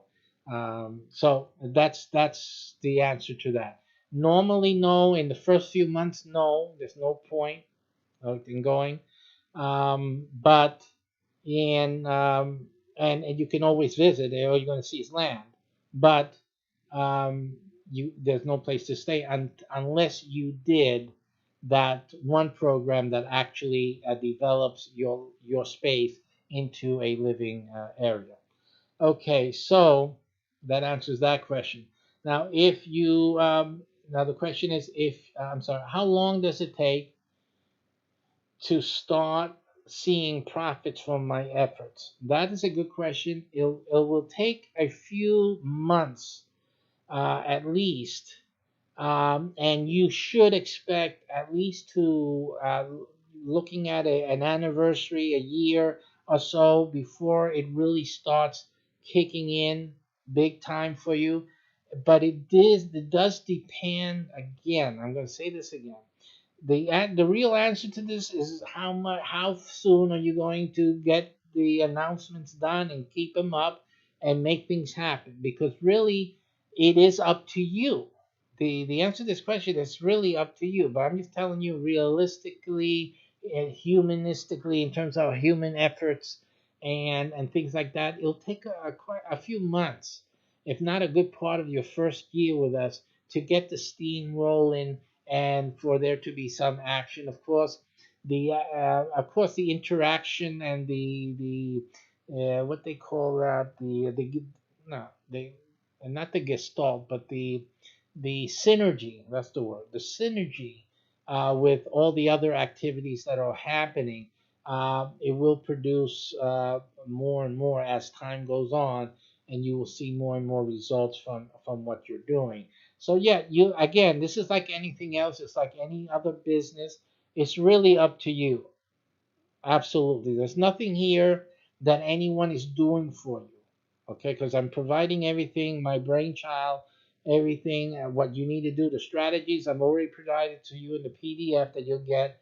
And the land is there, you're renting it, so you have the license to use it according to the strategies, and to make your efforts, and your efforts will pay off in the ways that we've already discussed. Simple is clean, it's simple, it's straightforward. Simply, according to your efforts, that's what you'll get out from your experience. Um, so if you make more properties available, I guess it's in the future, will I be able to rent those? And the answer to that is no. And that's a big if, because again, I'm really limiting this is a particular opportunity because of the particular relationships with other programs that have been done. We have just this little space here for 12 to get involved in this project right now. If something else comes along the way, as I mentioned before, that may occur if someone waits too long and the 12 spaces have already been claimed. There maybe, it's not guaranteed.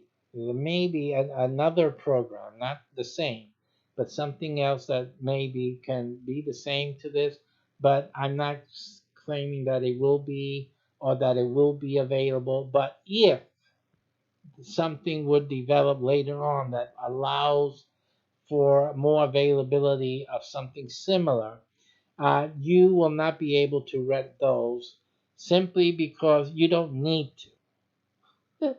You will not need to. This is again what you're looking at right now is better than anyone would need.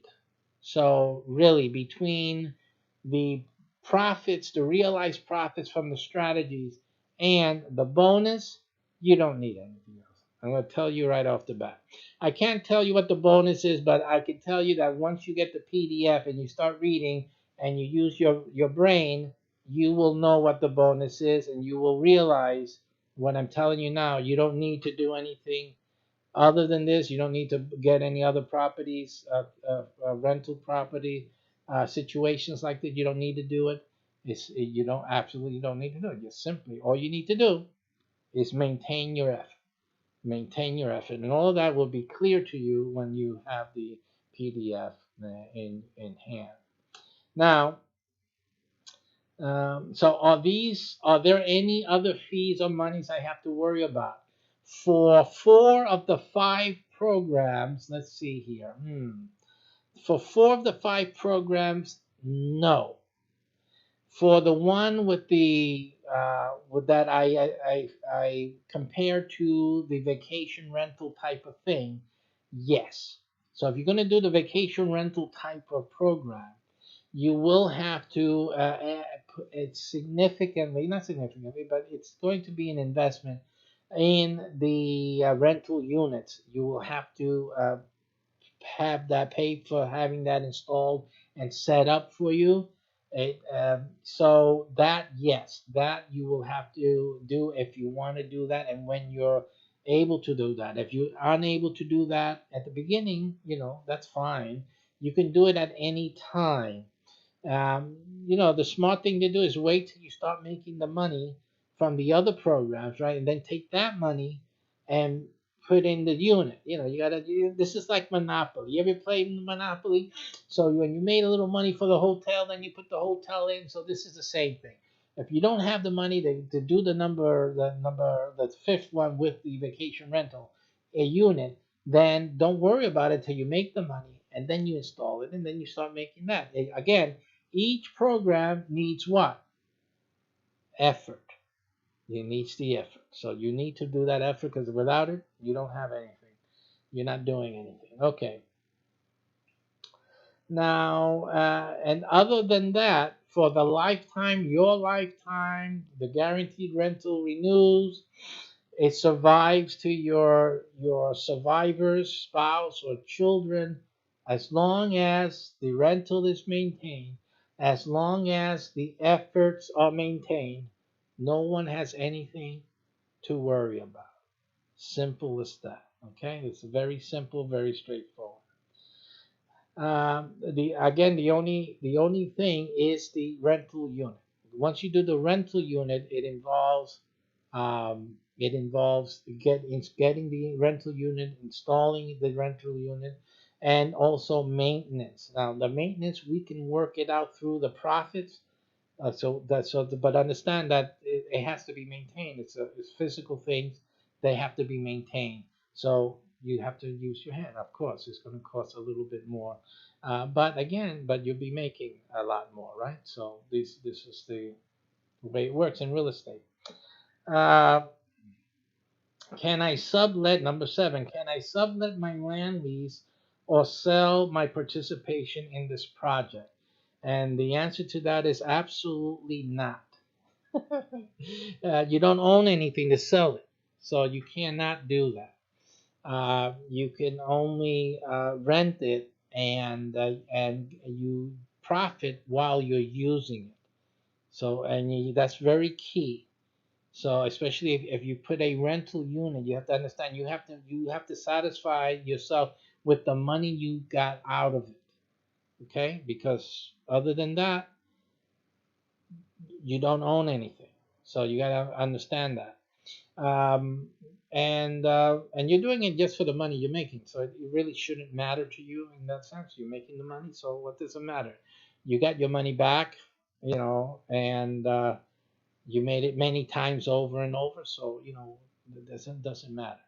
Again, this will be obvious to you as you go along in it. So no, you cannot sublet your land. There is a program that may involve something that appears to be a sublet. It isn't really, because it doesn't accrue to your benefit in financially in that sense. It accrues to your benefit in another sense, but not directly like that. So it's not really a sublet. But in any case, that's the answer to that is no. You can only make money from your land in the ways that we have specified, and that's it. That's the only way you're making money from your rental of this land. Okay. Can I use the strategies learned anywhere else? And the question to that, right on the face of it, is no. You can't use it anywhere else for reasons of they're proprietary. Number two, there's a non-disclosure statement. Part of this issue, you cannot disclose the ways that we are making money off of it. But the real big reason that you wouldn't be able to do it anyplace else is because you need so much other things in place for you to do this anyplace else. This is not something that you can just do on any piece of land. Like anybody can go and get a piece of land and do this on it. No. So the answer to that is no. Again, this is because, as I started the presentation, it's only because of the special relationship with other projects that we are able to do this. If you don't have this special relationship with these other projects, which are my own, by the way, you can't do it. No one else can do it. I mean, it would take them a very long time, a lot of other details, and what do you call that? Good and lucky coincidences to be able to duplicate what we're doing. So it's really not feasible that it can be done uh, outside of this project. And that's why the lucky 12 are the really lucky ones, because no one else can actually do what you'll be doing and making the money you'll be making from the project. So that is where you're very lucky. So gotta get moving. Can I use so that was done. Number 9, will I be doing any more physical work other than announcing, or what you call marketing, promoting? And the answer to that is, I'm just giving a quick through on the 5 methods. No, there should be nothing else that you're physically required to do in any. You're just simply promoting the business, the income creation generation programs that are focused or centered on the lot that you've rented, and that's all you need to do. You're acting like any other landlord, any other, well, not any other landlord, actually. Yeah, but landlords do this too. But anyone who has the right to use a space, a rented property, facility, etc., you're doing the same type of promoting, the income generation using that space. You're doing the same thing. So that's all. That's really all you have to do, is just keep promoting, announcing, and just keep that going, and build up a rate and a what you call a habit. We'll cover all of that during the training, so that every day you are making sure that you're doing an effort every day, and you will see results from that, and you'll see the profits and the bonus react to that as you go along. So what is the bonus is the last question here. And again, the bonus, I can't tell you what it is. It simply is going to make you happy. That's all I can say. Something that'll make you happy. It'll make you scratch your head and really feel good about yourself. That you know what, I did the right thing. I I I I I joined this program, and I'm really happy. I'm part of one of the lucky 12, and that's it. We're good to go. The only thing affecting the bonus, of course, is the rate of rent that you've chosen to participate in. And as I told you before, listen, 10% of something, even if you're paying $100 a month, 10% of something is better than 10% of nothing. Okay, that's all I can say about it. Now, so that's it. So those are the frequently asked questions. Um, how to rent yours today? You start today by paying the initial payment. You have to choose 100, 200, 300, 400, 500, 600, 700, 800, 900, 1,000. Now, another question that wasn't there, it just came to me concerning that, is how about if I can afford, 350 or 150 or um, 950, or I can't afford the 100 period. Maybe I can afford $90 or $50. Okay, so let's deal with the low one. Anything below 100, I can't help you. Move on, do something. I have other programs that are like $25 a week. So look for those. Sometimes I do videos on them. Look for that. Those will be mostly available for a longer period of time than this. This is simply $100 is the minimum. $1,000 is the maximum monthly rent. Now, can you pay 125, 150, 166? Yes, you can. And your percentage will be exactly in line with whatever your monthly payment is going to be.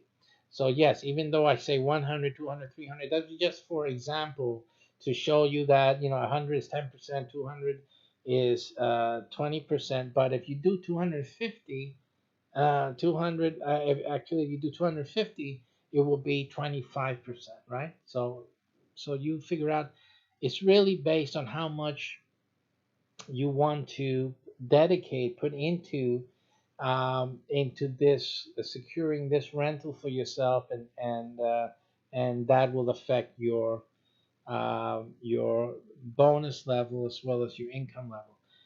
Again, more the better, but don't do more than you can. Simply stay within your limits, for goodness sakes. The whole point of this is for you to make money, not for you to go broke. Okay, so that's the whole point of this whole thing. Okay, so let me try to get over to the other camera. Hold on for that. Sorry about that, but obviously it's still holding on to that screen over there, so give me a second here. This one needs a transition mode as well, so I'm just going to give this a transition thing to do. All right, so that pretty much answers all the questions. That's pretty much it for now. Simply, this is the best opportunity for 12 people. You guys you're the lucky ones to take action on this right away. Only 12, and that's all we have.